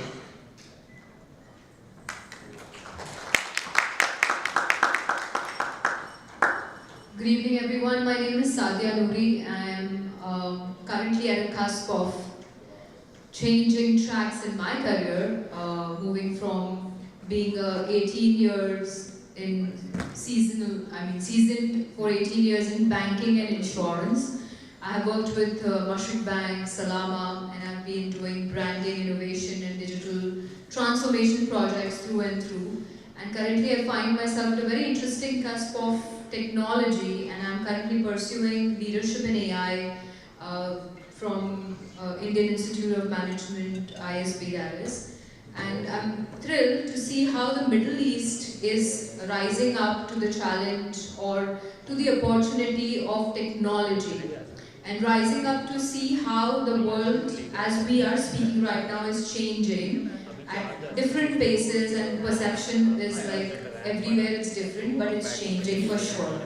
So how each industry is now gearing up to align with this change, and how we will see successes and failures within industries and companies based on how they thrive or basically how they survive. So technology is definitely going to drive a lot of disruptions, as it is already doing. And AI is not the end or the means of it's not the all of it, but definitely something which is a machinery that will help as a tool to take companies forward, disruptions forward, trends forward. So I'm really excited to be a part of this panel, and I've been getting a lot of information, valuable information, in how UAE is actually doing this so well. And we'll take this forward in this conversation as well. Thank you. Thank you. I am Gundu Fati. Currently, I'm the CEO and founder of Swasonics Microfinance, which is the second biggest microfinance in the Gambia. My previous experiences included, I was trained in the UK in computer science MSc degree, and then on completion I went back home to the Gambia and had experience working with different institutions, including 7 years experience working for the World Bank as a consultant, implementing enterprise resource management systems across the West African subcontinent. I also work with social security and housing finance, which is the main pension fund in my country. I work with GT Bank, which is one of the leading banks in Africa that started in Nigeria. And after that, I went into entrepreneurship. Started another company called Lasting Solutions, which is an IT systems integrating company. And currently, I'm more interested in banking and finance systems. To me, technology is an enabler of business, and fintech definitely is doing a lot of revolutions to digitalize business transactions. And it is something that every financial institution must adopt. And the main purpose is essentially to ease transactions, to simplify cost of transactions, to extend the scope and reach of financial services to both areas, etc., etc. So it's good to be here. Thank you. Thank you. Hello everyone. My name is Tarik Qureshi, and I'm here in Facet. So Facet is a comprehensive digital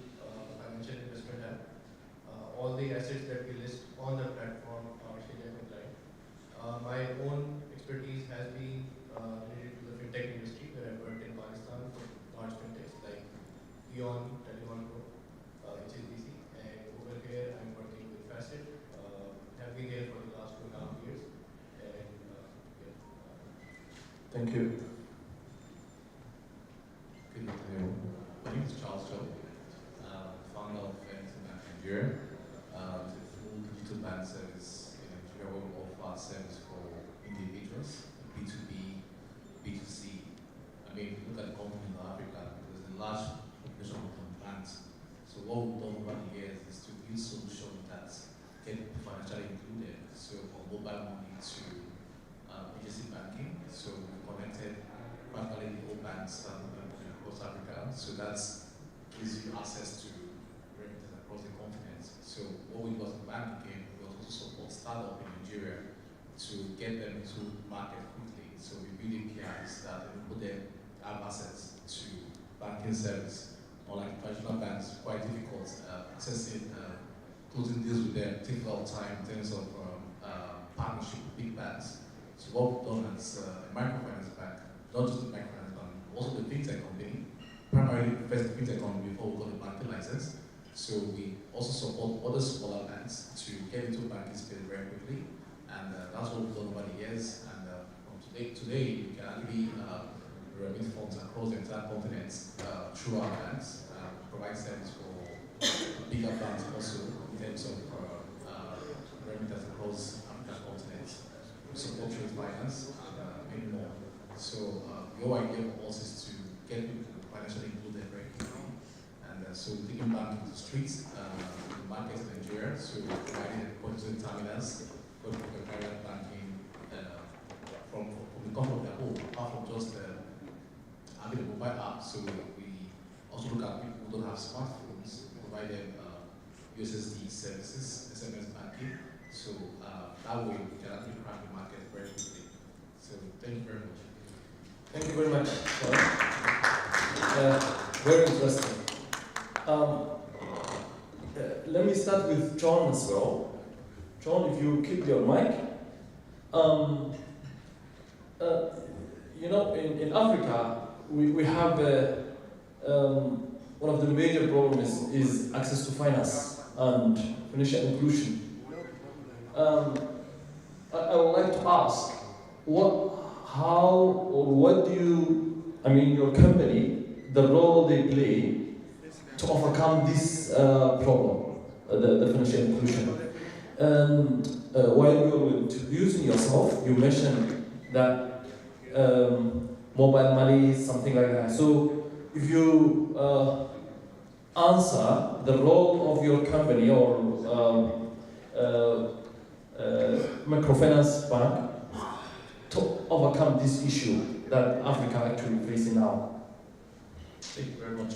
Yeah, so typically if you go to the traditional banks, if you want to probably take you months, documentations and all that, collaterals, which all don't have that. So what we've done was to essentially use, that's a bit of our fintech, instead of using an algorithm where we score the customers based on transaction history from other banks, look at how the customers, if you borrow money, does it pay on time, if again, what does it do, setting parameters, look at those parameters to ensure that, okay, this customer can get this amount of money. So we start with you for a little amount of money, then when you start paying back, then we increase, essentially increase your credit score basically. But no matter qualify you are, we just start with you with as little as maybe $10, then the customer pays back, which is it's a micro loan product. So you don't necessarily give us collateral. So we just use, say, credit score, look at bank statements from other banks, you look at what kind of phone you use, look at your social media account, look at certain parameters to determine how much you get from the bank. That is for micro loans. Then for MSME, for business, we essentially partner with business, provide you all the tools you need to succeed for invoicing, payroll, point-of-sale terminals. So essentially we see what you do in your business. So we do what we call cash flow lending. We look at the business, we support you based on what we collect in your business. We charge big interest based on daily collection. So again, we also have a program for young banks. So we do what they call their job collection. It's a group of so we put the women together. They don't have proper KYC. So we use association where we borrow the money to the association, let's say tomato seller, and they borrow from there. So those same people become the recovery agents. So if you don't pay back, the next person can get funds. So essentially, they are working towards the markets. They ensure that participate practices so that they can get funded. Interesting. Thank you very much. Very interesting. Okay, Mr. Mir, you were talking about the beauty of digital transformation. How do you think that the digitalization can improve customer engagement and satisfaction? And how do you think Islamic banks can ensure Sharia compliance when it comes to the innovation and digitalization of products? Thank you. It's a very nice question. And to be honest, see, Islamic banking is all about fairness, not only at the bank level, but at all levels, including your customers, your suppliers, your buyers. Okay, so what happens? I'll just give you an example of something which I'm doing currently now. So what happens, for example, Islamic banking says that you need to have a step-by-step signature on each level. Like you cannot do something, something which is a step 2. You cannot do it at stage 1. So you have to do it step by step. So first you have to buy, then you have to sell. So one of the recent digitalization, the project that I am doing is the digital signature. And to be honest, this COVID has started the market and has enforced the banks, the regulator to go digitally. So many are digitally. So this, is only digital signature is one example where everything will be digitally signed, but it's Sharia compliant because I cannot buy before selling it. And Sharia scholars and the auditors, they know that, okay, first I bought it, then I sold it to customer, and so on. So that is one very important thing. Second is, we have one of the product, which is one of the key products, based on the Marabha, which Mr. Nehar was saying that he has done the structuring of it. So we digitalize the entire journey of the customer, starting from customer onboarding, request, moving on to buying and selling the goods or the commodities and selling back to the customer, to the agent, selling to customer and then to agent. So the entire journey, which we used to have it, we used to complete in 90 minutes to 120 minutes. We have reduced it to a few seconds. It's not like there is nothing general, but it's all general. What happens, we make the digitalization so to the entire process. And then whatever is happening now is all digital. And the entire transition goes smoothly. For us, our customer, they are very happy because now we are competing with the conventional bank as well. At the same time, we are not, we are abiding the Sharia rules as well, and which is full transparency. I hope I'm clear. Yes, that's very clear. Okay, if you pass the mic to Sadia. Sadia, tell us about the AI and machine learning transformation in Islamic fintech. What do you think ethical consideration should organizations keep in mind?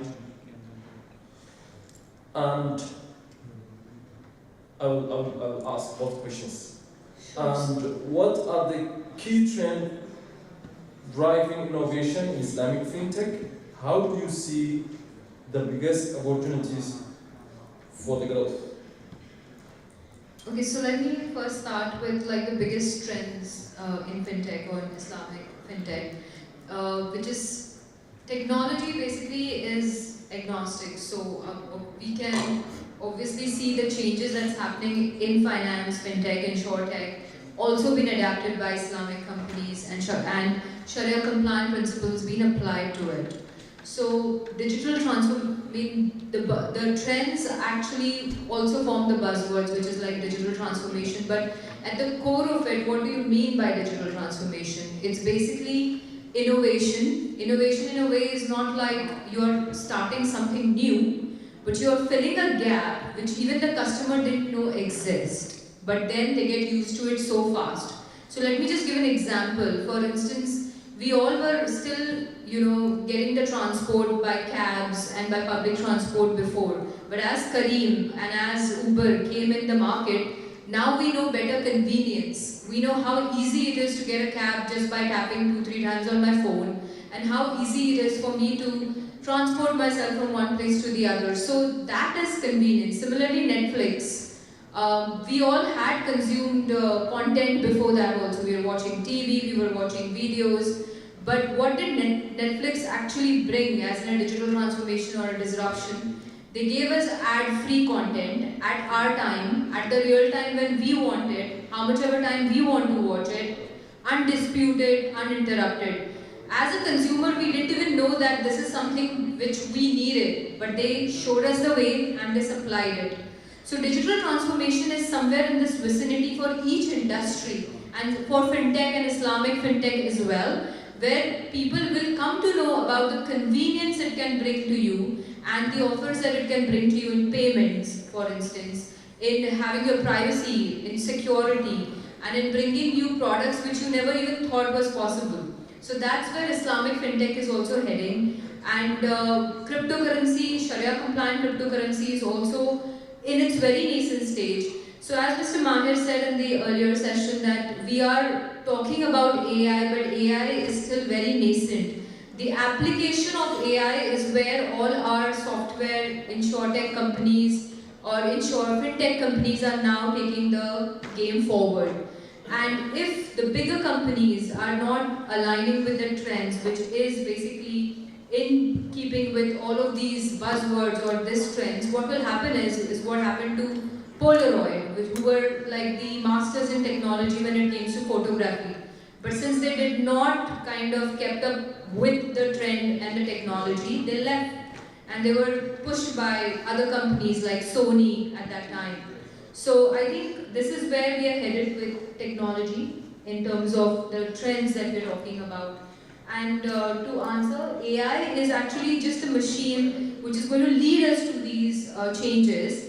But we have to be very, very sure that when we talk about AI, it cannot be spoken before we address the need for healthy data. So as much as AI you're going to put in use, you have to make sure that your data and management of your data, keeping the health of your data is the first key concern, because the clean and the quality of your data desires and designs how much your company can adapt to AI and how much in-house talent do you have for AI. And we are also looking at a trend where we're thinking jobs will be replaced by AI and AI will take your jobs. Obviously, AI will not take your jobs. Humans who train in AI and also keep themselves adapted will be able to take the trends forward. And if you're not going to be aligning yourself to this, then obviously there's a ship and shape out kind of things which will come. That's the trend that we can look at in Islamic fintech as well. So I think this is just open conversation, and obviously there's a lot of follow-up to it. Yeah? Thank you. Yeah, Tahir. I'd like to ask how Facet, how is different than the other fintech companies? How is it different? What differentiates you from the others? Sure. So answer that. So Facet has a license in UAE. We also have licenses in different like Lithuania or Indonesia. So the basic thing that differentiates us from the market is that we have a philosophy to only focus on Sharia compliant RWAs stand for renewable assets. So we have a Sharia department where each and every asset that is listed on Facet is reviewed by the Sharia Committee. Once it's approved, only then it's listed on the platform. So according to the study, around 25,000 new digital assets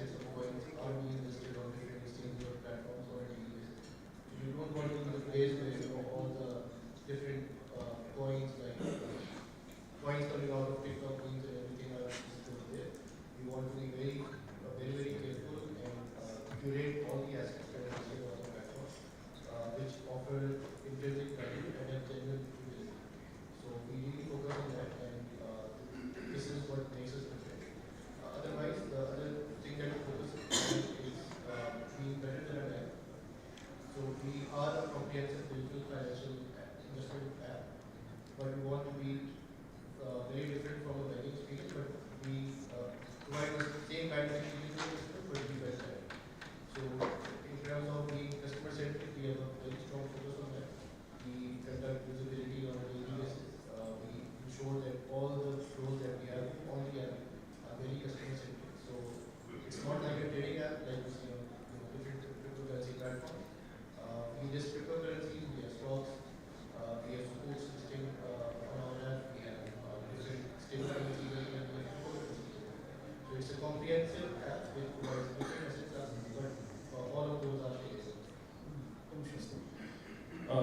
You will share with us the app and anything related with facet later on.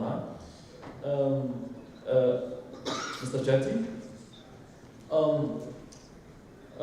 when it comes to the fintech and Gambia, how do you utilize technological advancement and mobile money?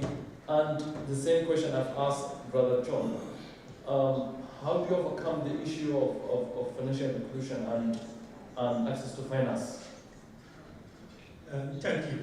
So Supersonics actually started as a money transfer company in the UK. And essentially what we do as a money transfer operator is to create a platform where Gambians in the diaspora will be able to send money back home. And the system essentially works typically just like the way Western Union, Ria, MoneyGram, etc., they work. So the name Supersonics inherited its name from the money transfer business. It is simple, reliable, and secure. Back in the Gambia, when we established the microfinance, what we did is to leverage on that platform. And then we also created a mobile wallet that enabled various types of transactions. It's the Supersonics Pay.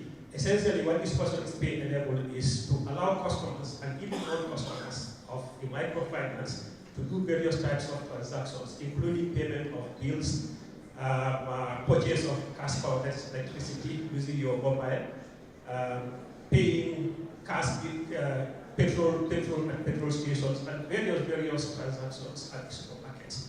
So the Supersonics wallet essentially enables transactions, as fintech essentially what it does is simply an enabler of business. So using our platform, the mobile wallet, people can do various types of transactions without the necessity of carrying cash. But before that, what we did is as the microfinance bank, is to establish a full-fledged Sharia-compliant core banking system. And it is this system that all the periphery systems are subsequently to.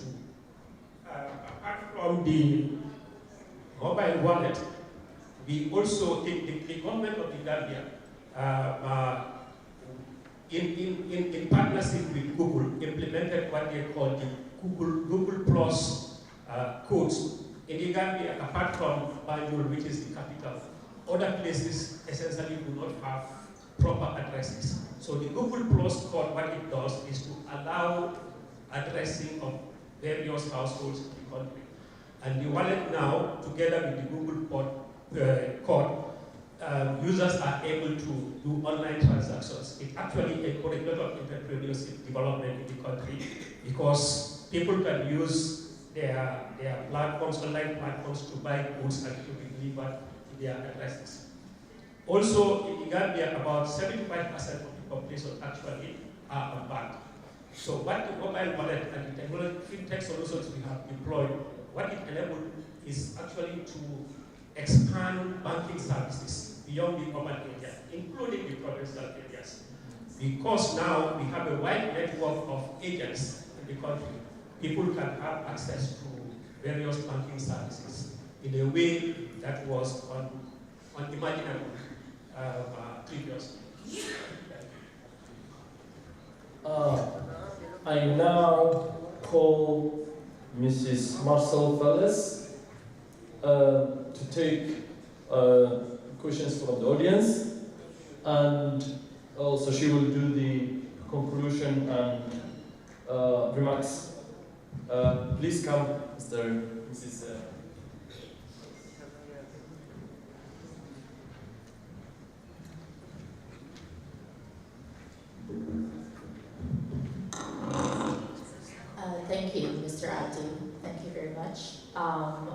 like to call on the audience if you have any questions for our great panelists for this evening.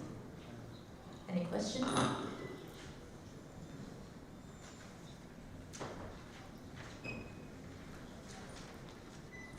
Any? Okay, so I'd like to thank everyone right now and the great panelists. I'd like to share a few thoughts and ponder on a few things from this last panel discussion. Well, we've explored how, if we summarize what we've discussed, from this morning up to this evening, we've explored how certain technologies, such as blockchain, which is redefining trust, AI, driving innovation, cryptocurrency, opening up financial systems to the world. Together, these technologies are not just shaping industries, they're reshaping our collective future. From enabling financial inclusion to enhancing security, transparency, and from creating smarter systems to pioneering decentralized economies. The potential of this convergence is boundless and limitless. Yet we've also acknowledged the need for thoughtful regulation, collaboration, an ethical framework to ensure that these advancements benefit all humanity. The conversation will never end here. All these technologies will continue to evolve.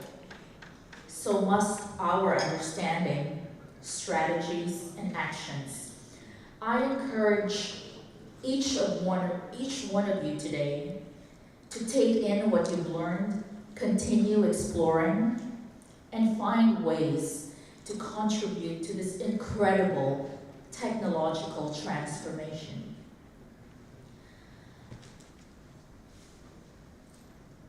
Islamic finance, in specific, is rooted in value of fairness, equity, and social responsibility. It has always been more than a simple financial system. It is a framework for ethical living and shared prosperity, and most of all, equality. Today, through the transformative force of fintech, we have the tools to bring this vision to life in ways we could only dream of a decade ago. We are not just building technologies, building policies, we are actually building bridges. Bridges that connect unbanked to opportunity, that enable businesses to thrive ethically. And that reminds us that financial systems can serve humanity with compassion and integrity. That is what I believe on Islamic finance. What we've seen today is just the beginning. Islamic fintech, in specific, has the potential to redefine global financial landscapes, proving that innovation and values can go hand in hand.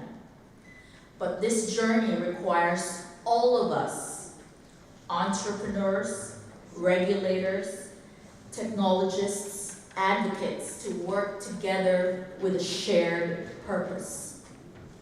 To our panelists, to everyone today, I thank you for your wisdom and inspiration, and to our audience, I thank you for your passion and curiosity.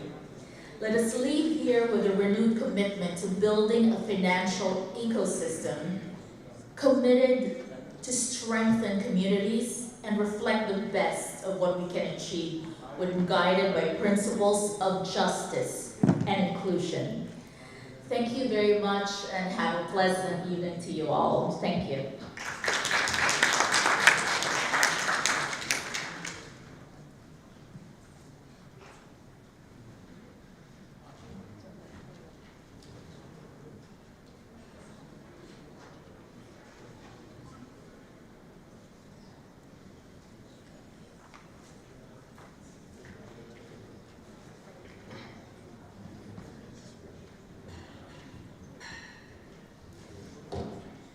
so much for this beautiful session.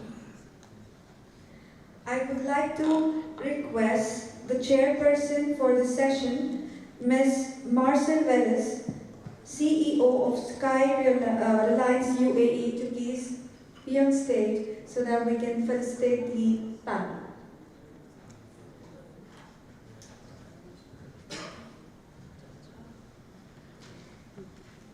Starting with Mr. Abdul Rahman Musa Abdi, Director General, Somaliland National Insurance Authority, Somaliland.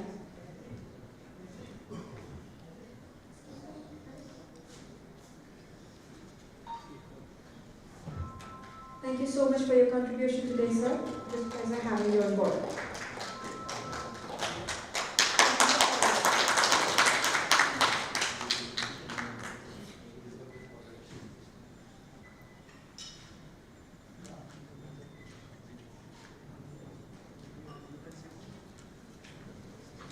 Next, I would call upon Mr. Tahir Qureshi from Fasad, UAE.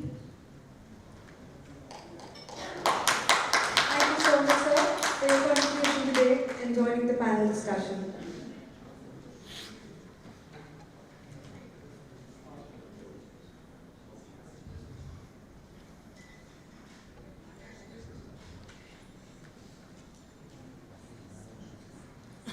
Mr. John Charles, founder of Ellington Microfinance Bank Limited, Nigeria. Thank you so much for your contribution, sir.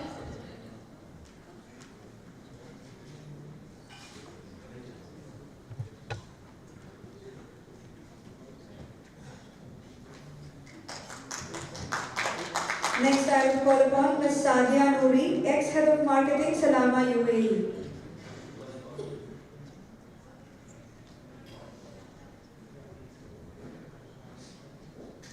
Thank you, ma'am, for your contribution today.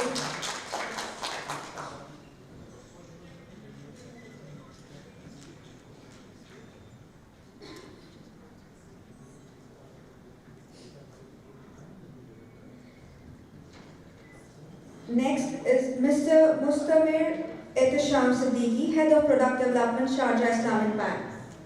Thank you so much, sir, for your contribution.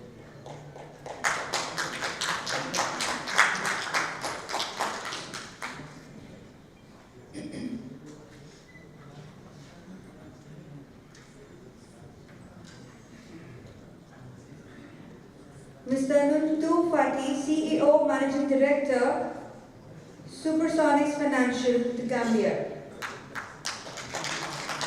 Thank you so much, sir, for your contribution.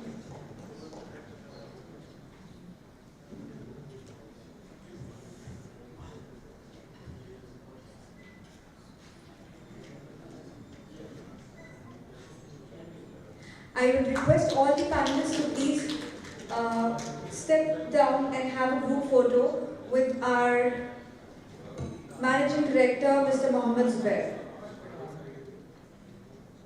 Yes.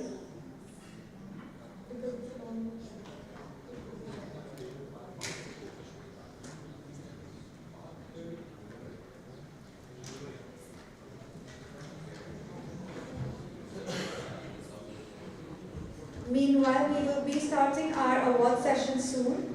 I would request everyone to please step down for this one. Yes, for the group photo.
I would would request Mr. Zubair Saab to please felicitate Ms.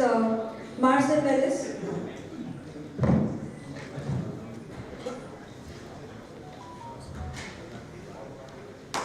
Thank you so much, ma'am, for your informative session. It was an honor having you today on board.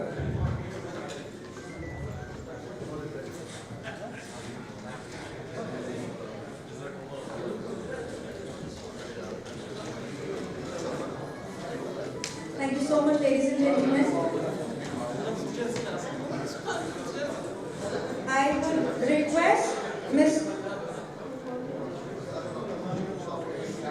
I would request Mr. Mohammed Zubair, Managing Director of alhudacibepk UAE, to please come on stage for our next set of awards.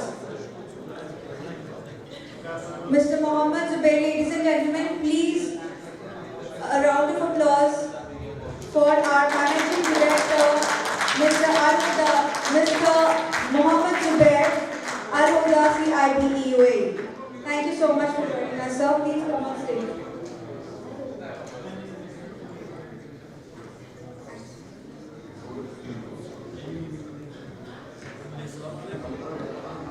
Bismillahirrahmanirrahim. Na'budu wa nusalli ala rasulil kareem. Amma ba'd, fa'udhu billahi minash shaitanir rajeem. Bismillahirrahmanirrahim. On behalf of Al-Huda Center for Islamic Banking and Economics, now we are going almost at the end of our Global Islamic Fintech Forum. At the end, we have some token of appreciation to the individuals and the companies who are working for the development of Islamic finance, Islamic fintech, and in the other area of Islamic banking and finance. Basically, this is the token of appreciation.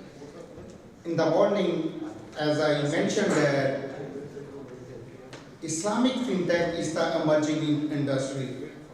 If we see the inception of Islamic banking and finance, the first Islamic bank was established in 16s. And down the line from 50 to 60 years, right now the total size of Islamic finance industry is about $4.4 trillion. And in this $4.4 trillion, Islamic fintech have less than 1% share. So we have to do a lot of things in Islamic fintech.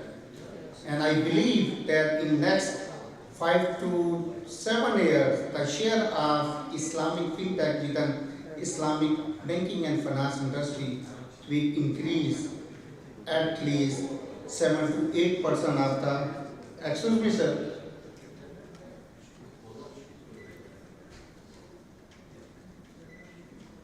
the share of Islamic fintech will increase at least 7 to 8%. And so this is a ceremony to the companies who belong to Islamic fintech, insurtech, cryptocurrencies, blockchains, digital invoice solutions, and etc. We are just giving them to the token of appreciation. For the award distribution, I would like to request His Excellency Alize, the Trade and Investment Council, Pakistani Consulate General in UAE, to join us at the stage to distribute the token of appreciation to the award holders.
Ladies and gentlemen, for this prestigious award session, we would be welcoming His Excellency Mr. Ali Zaid Khan, Trade and Investment Consulate General of Pakistan UAE.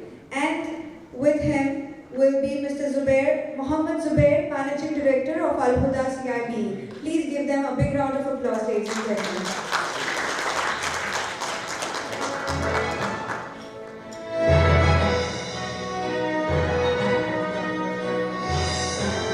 Starting with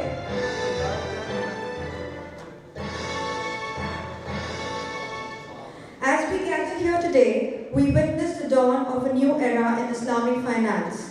Islamic fintech is revolutionizing the way we conduct financial transactions, empowering communities and promoting economic growth. Let us celebrate the pioneers who are shaping this exciting future. This evening, we honor the visionaries, innovators, and leaders who are driving the Islamic fintech revolution. The first category is Best Islamic Insurance Company. We are delighted to recognize the outstanding contribution of B4E InsurTech to the Islamic fintech industry. Their innovative solution and commitment to Sharjah compliances have set a new standard in the market. To receive this prestigious award for the Best Islamic InsurTech Company, please welcome Mr. Abdul Samad. Let us extend our heartfelt congratulations for B4E InsurTech and Mr. Aman Pal Singh for his exceptional achievements. And this award will be accepted by Mr. Abdul Samad on behalf of Aman Pal.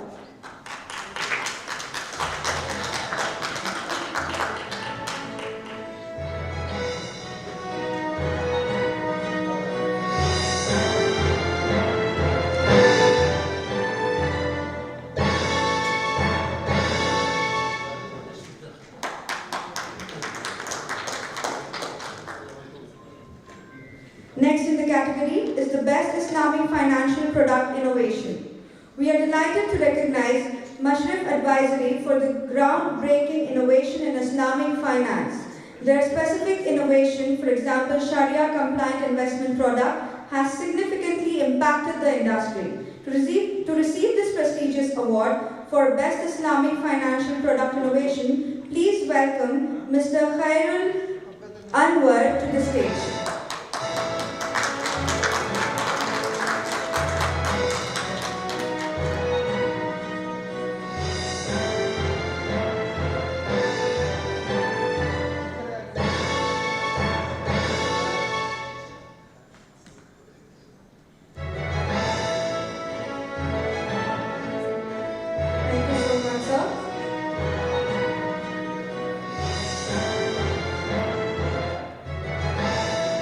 Next, we have Best Islamic Blockchain Solution. We recognize Invoice Made for their pioneering work in leveraging blockchain technology to revolutionize Islamic finance. Their innovative solutions have significantly improved efficiency, transparency, and security in the industry. To receive this prestigious award for Best Islamic Blockchain Solution, please welcome Mr. Muhammad Salman Anjum, founder and CEO, to the stage.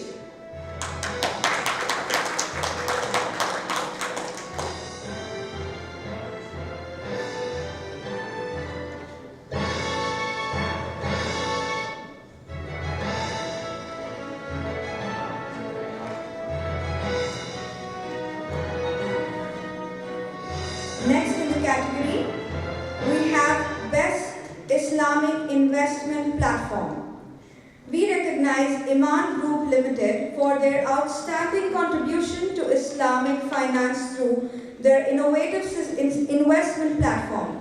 Their platform has empowered investors to make informed decisions and participate in Sharia-compliant investments. To receive this prestigious award for Best Islamic Investment Platform, please welcome Mr. Rustum Rahmatul Abdullah Ugli, co-founder and chairman to the supervisory board, to the stage.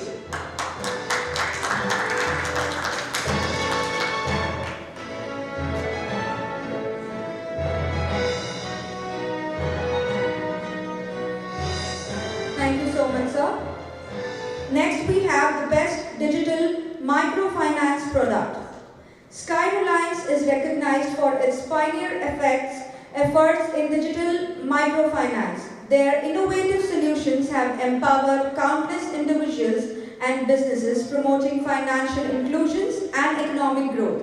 To receive this prestigious award for Best Digital Microfinance Product, please welcome Mr. Umar Daraz Sardar, Chairman, to the stage.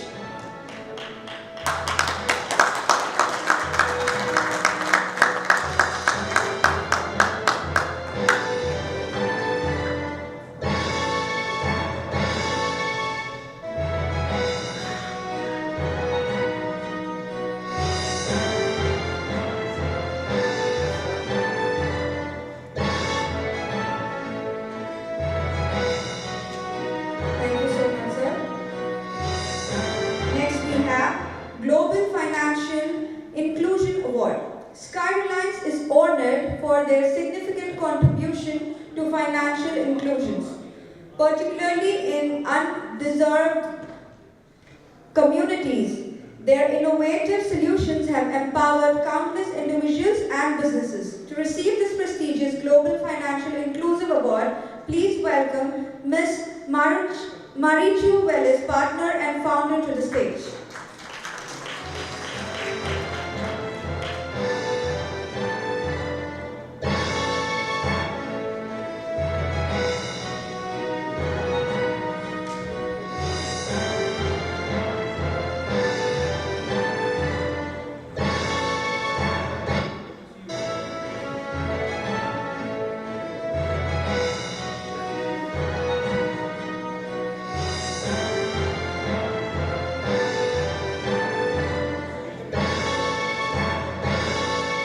Thank you so much, ma'am. Next we have FinTech Innovation Challenge Awards. Lai Cheng is recognized for their innovative approach to leveraging blockchain technology in the financial industry. Their groundbreaking solutions have the potential to revolutionize the way we conduct financial transactions. To receive this prestigious FinTech Innovation Challenge Award, please welcome Mr. Nipun Agarwal, Chief Executive Officer, to the stage.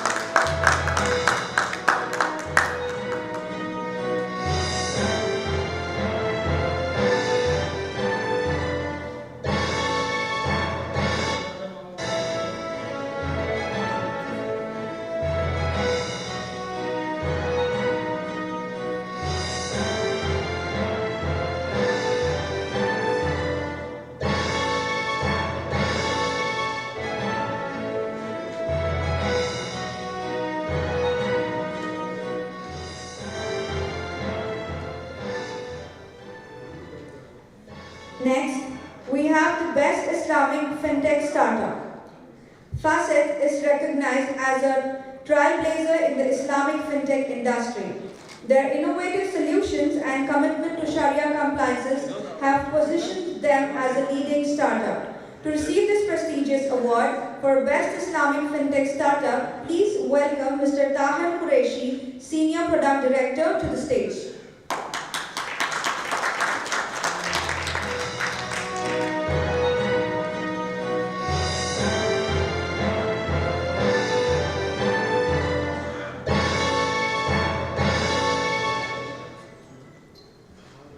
Awardees, please cheer up the audience, please cheer up your awardees.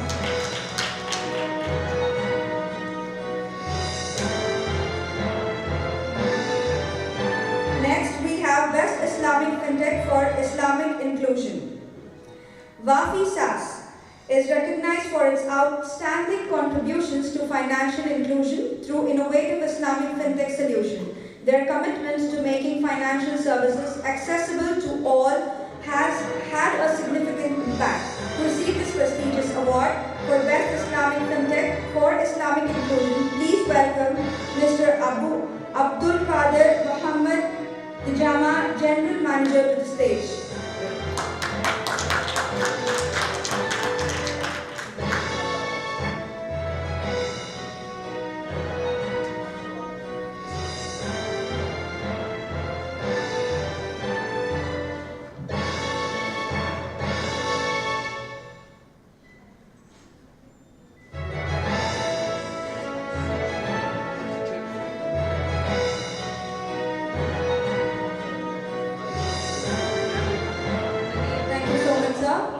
Next, we have Excellence in Islamic Digital Investment.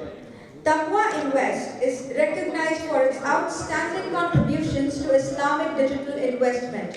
Their innovative platform and investment strategies have set new standards to the industry. To receive this prestigious award for excellence in Islamic digital investment, please welcome Ms. Ariba Khan, CEO and founder, to the stage. Ladies and gentlemen, please keep cheering up the awardees.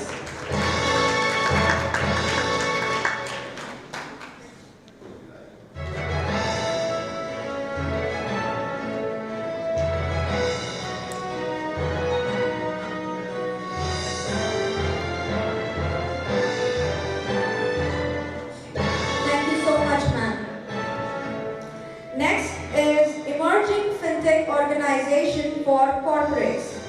Team Authentic Commercial Broker is recognized as a rising star in the corporate fintech space. Their innovative solutions and commitment to the client satisfaction have positioned them as a leading emerging player. To receive this prestigious award for Emerging FinTech Organization for Corporates, please welcome Mr. Saju Sulaiman, CEO, to the stage.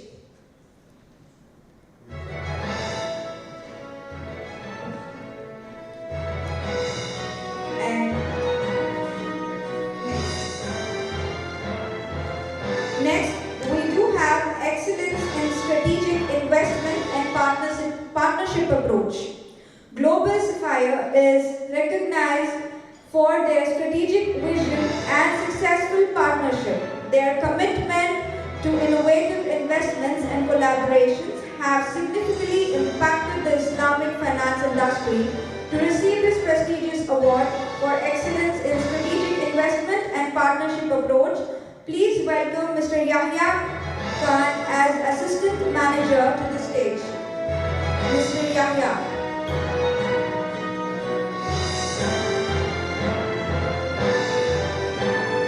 Moving on to the next.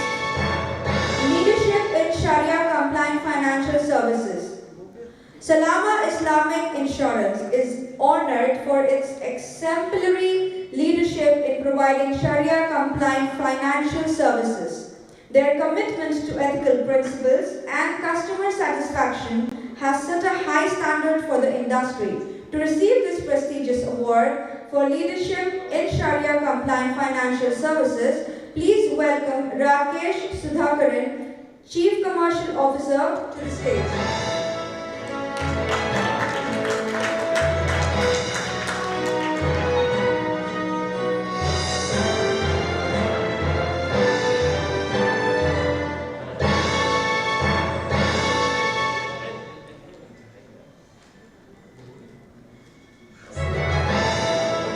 Thank you so much, sir.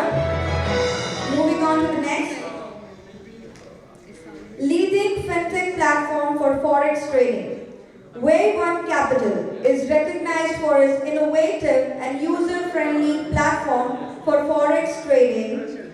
Their commitment to providing a seamless and secure trading experience have earned them a leading position in the industry. To receive this prestigious award for leading fintech platform for forex trading, please welcome Mr. Vikas Jangra, CEO, to the stage. Please give them a big round of applause, ladies and gentlemen.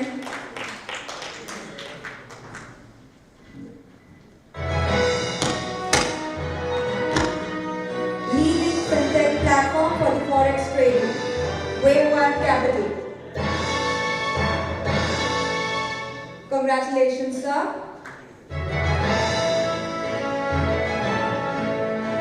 Next in line, we have the best innovative financial solution. High Professional Consultancies Banking is recognized for their groundbreaking financial solutions that has transformed the industry. Their innovative approach has addressed critical challenges and provided significant benefits to the client. To receive this prestigious award for the best innovative financial solution, please welcome Mr. Hasib Rasool Ekhadir, Chairman, to the stage. Moving forward, we have the best digital payment solution. Uzcard is recognized for their innovative and secure digital payment solution. Their commitment to enhancing the payment experience have transformed the way people transact. To receive this prestigious award, the best digital payment solution, please welcome Mr. Aziz Abdul Ghani to the stage. Mr. Aziz. Moving on to the next one, Best Islamic EduTech. Time Digital Institute. It's recognized for its outstanding contribution to Islamic education and training. Their innovative online learning platform has empowered learners worldwide. To receive this prestigious award for Best Islamic EduTech, please welcome Mohammad Farhan Siddiqui, Senior Manager, to the stage.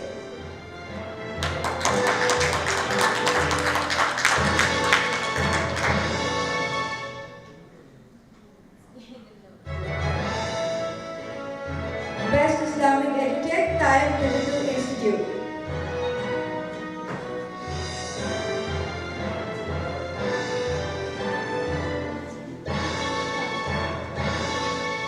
Congratulations, sir.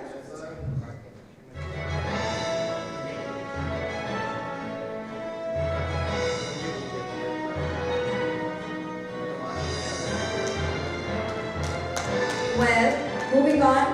Next, we have Best Islamic FinTech Innovation. Sharjah Islamic Bank is recognized for its pioneering efforts in Islamic FinTech innovation. Their innovative solutions have transformed the way Islamic financial services are delivered. To receive this prestigious award, the best Islamic FinTech innovation, please welcome Mr. Mustamir Ehtisham Siddiqui, Head of the Product Development, to the stage. Ladies and gentlemen, please continue cheering up the awardees. Congratulations.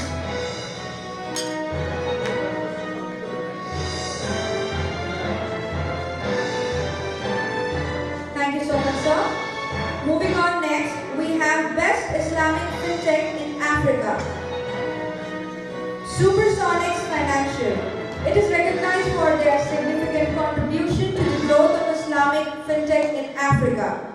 Their innovative solutions have empowered individuals and businesses across the continent.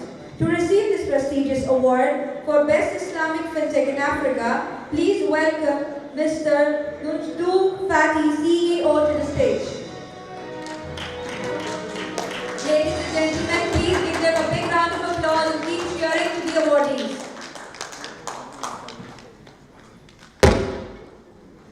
Congratulations, sir.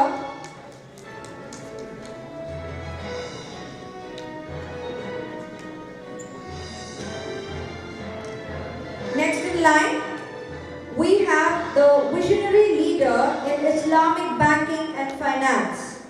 Well, Blink is recognized for its visionary leadership in transforming the Islamic finance industry. Their innovative solutions and strategic partnership have made a significant impact. To receive this prestigious award for visionary leader in Islamic banking and finance, please welcome Mr. Maher Al-Qadi, co-founder, to the stage. Congratulations, sir, for Blink as the visionary leader in Islamic banking finance.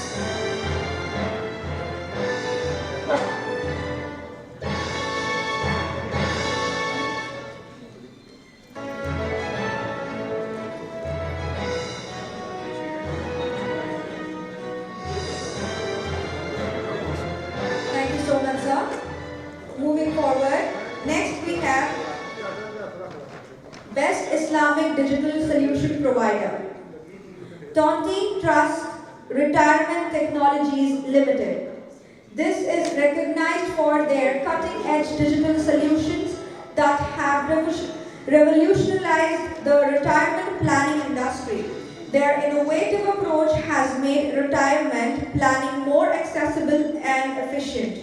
To receive this prestigious award for the Best Islamic Digital Solution Provider, please welcome Mr. Simon Pearson to the stage.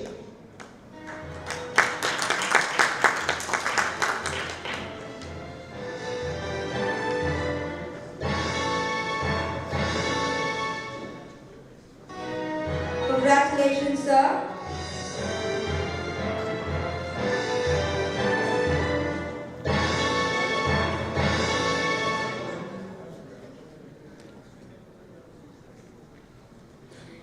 Next we have Emerging Leader in Islamic FinTech. The Emerging Leaders in Islamic FinTech Award is presented to Mr. Fahad Mukhtar, Director of Al-Huda Financial Consultancy Private Limited. Mr. Fahad, please join us on stage to receive your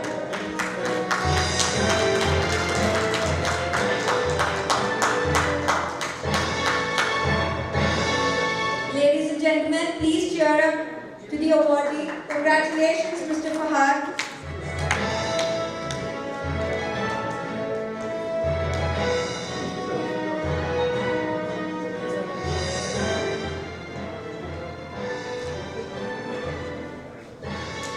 Next, we have Entrepreneur of the Year Award for the luxury sector. The Entrepreneur of the Year Award in the luxury sector is presented to Jonica San Pascual, founder of Fly Manila Private Jet Services. Jonica San, please join us on stage to receive the award. Congratulations, sir.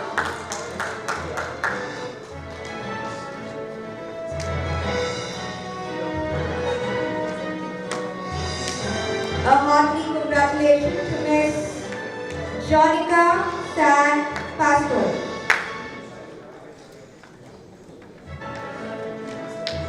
Entrepreneur of the Year in the luxury sector. Congratulations, ma'am.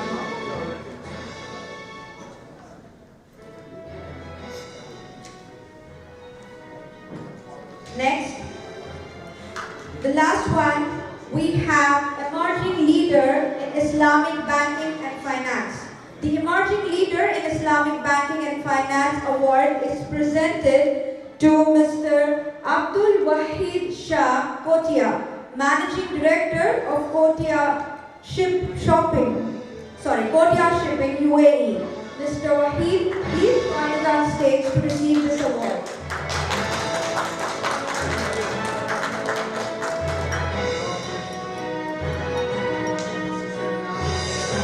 Emerging Leader in Islamic Banking and Finance. Congratulations, Mr. Wahid Shah.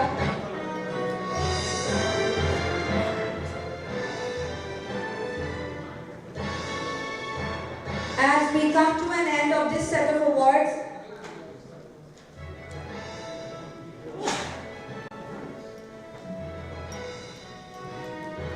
we would like to give a certificate of appreciation to Mr. Margolf Olsen. Mr.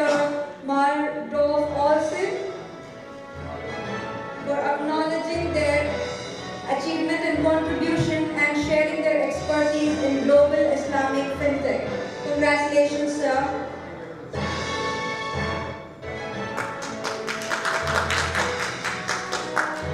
I would request Mr. Luis Carvalho to please join on stage for acknowledgement and recognition for and contribution for and sharing their experts.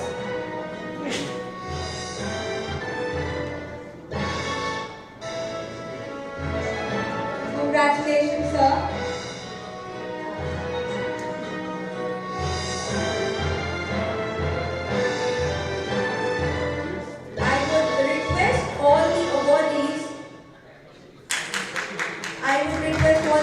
To please come on stage for a group photograph. All the awardees of today, please welcome on stage so that we have a group photo with their certificate of achievement.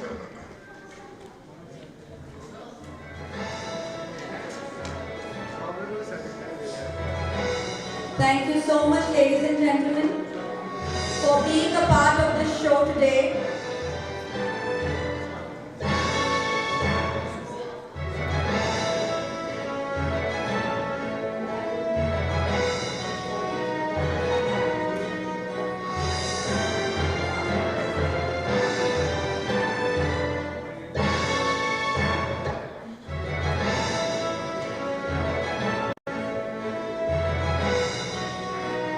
If anyone is seeking for the Sharia advisory and consultant services, Al-Huda will be happy to assist them accordingly. Thank you for each and everyone who were present today, from the start till today, for a successful event. Congratulations to everybody.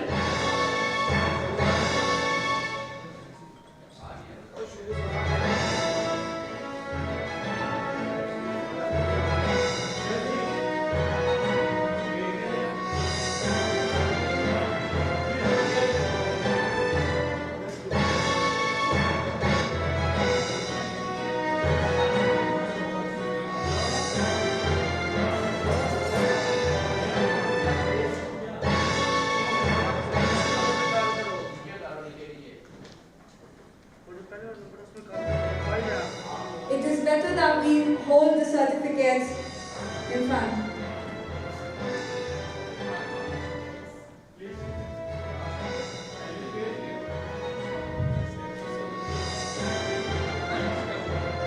Once again, I congratulate all the awardees for joining us today and being a part of an innovation.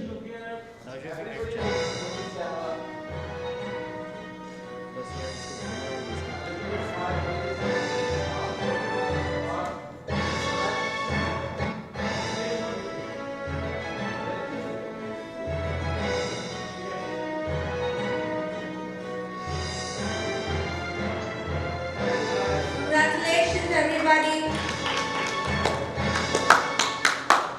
Thank you so much. I would request Mr. Mohammad Zubair to please join me here, the Managing Director of alhudacibepk, for the closing ceremony.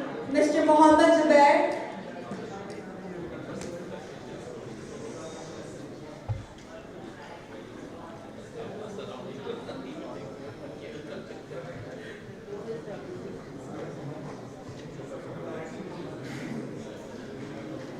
So at the end, thank you very much.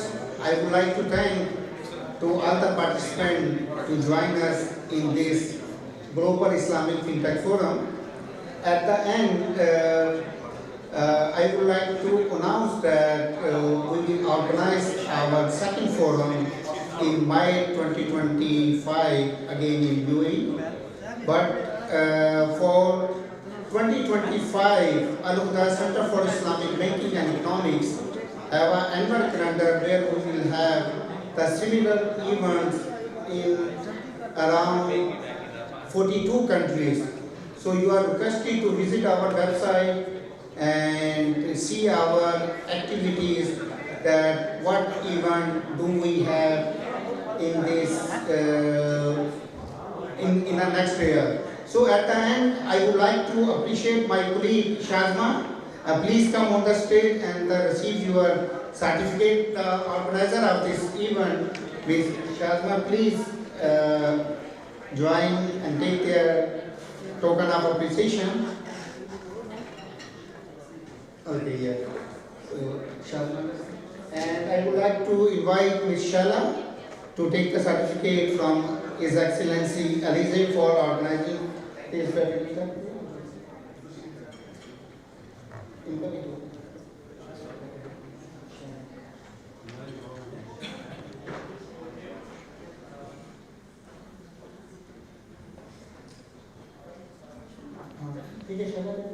Thank you very much. Ji, Miss Afshana. Miss Afshana Mukhtar.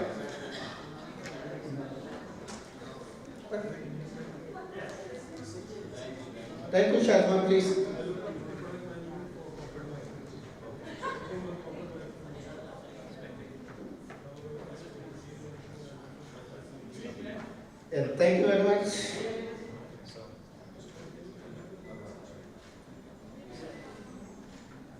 Yeah. Ms. Afshana Bisma.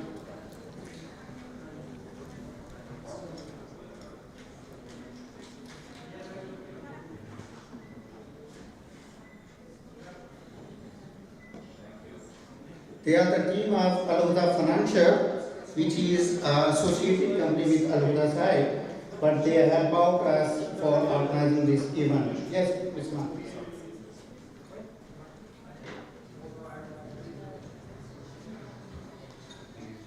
Thank you very much. So for 2025, Al-Huda Center for Islamic Banking and Economics have a series of activities for the development of Islamic banking and finance in Europe, Africa, Asia, and North America. And in next year, we have our events in about 42 countries, majorly for Islamic banking, for the Kafur, Sakok, Islamic FinTech, Islamic Capital Market. Briefly, as I mentioned, that Al-Huda Center for Islamic Banking and Economics is not an event organizer, but we do organize similar event for the promotion of Islamic banking and finance. Our major services for Al-Huda is advisory, consulting, capacity building, and to provide technical assistance to the global organizations like World Bank, United Nations, the Central Bank, African Development Bank, Asian Development Bank, Islamic Development Bank, and etc. So tomorrow we have our technical workshop on Islamic banking and finance for the FinTech side, which will be held tomorrow at upstairs at the first level of this hotel. Thank you very much. Again, and now I request His Excellency to give us a certificate to our one of the special guests, Sayyid Salim Akhtar, and who is dealing with trade finance instrument, and take his certificate of appreciation from His Excellency.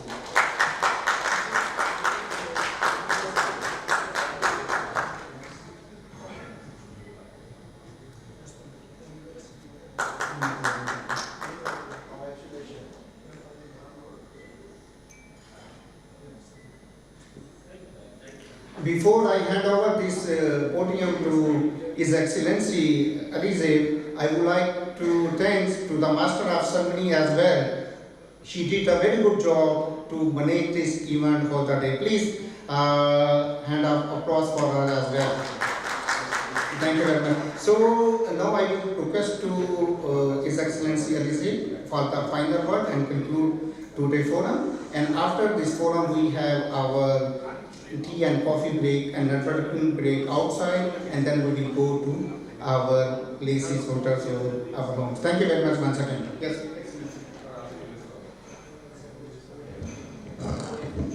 So well, thank you very much for a very kind introduction. And I would like, on behalf of Pakistan Embassy to the UAE, to congratulate all the awardees who have got the award and for their brilliant services, and they have proven that FinTech is the future, and they have all the capacity to collaborate, innovate, and at the same time to foster collaboration and cooperation between countries.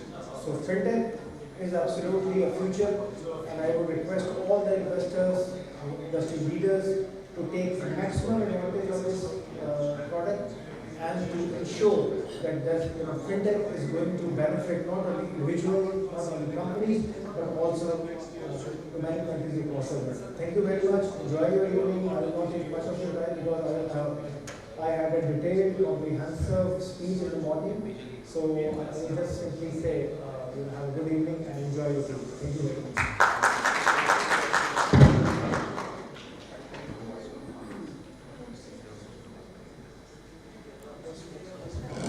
Once again, thank you everyone for joining us today for this impressive event and a successful event.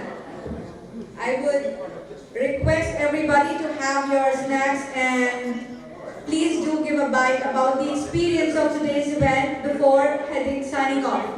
Thank you so much. This is Hasbiya Kausar signing off for today's evening.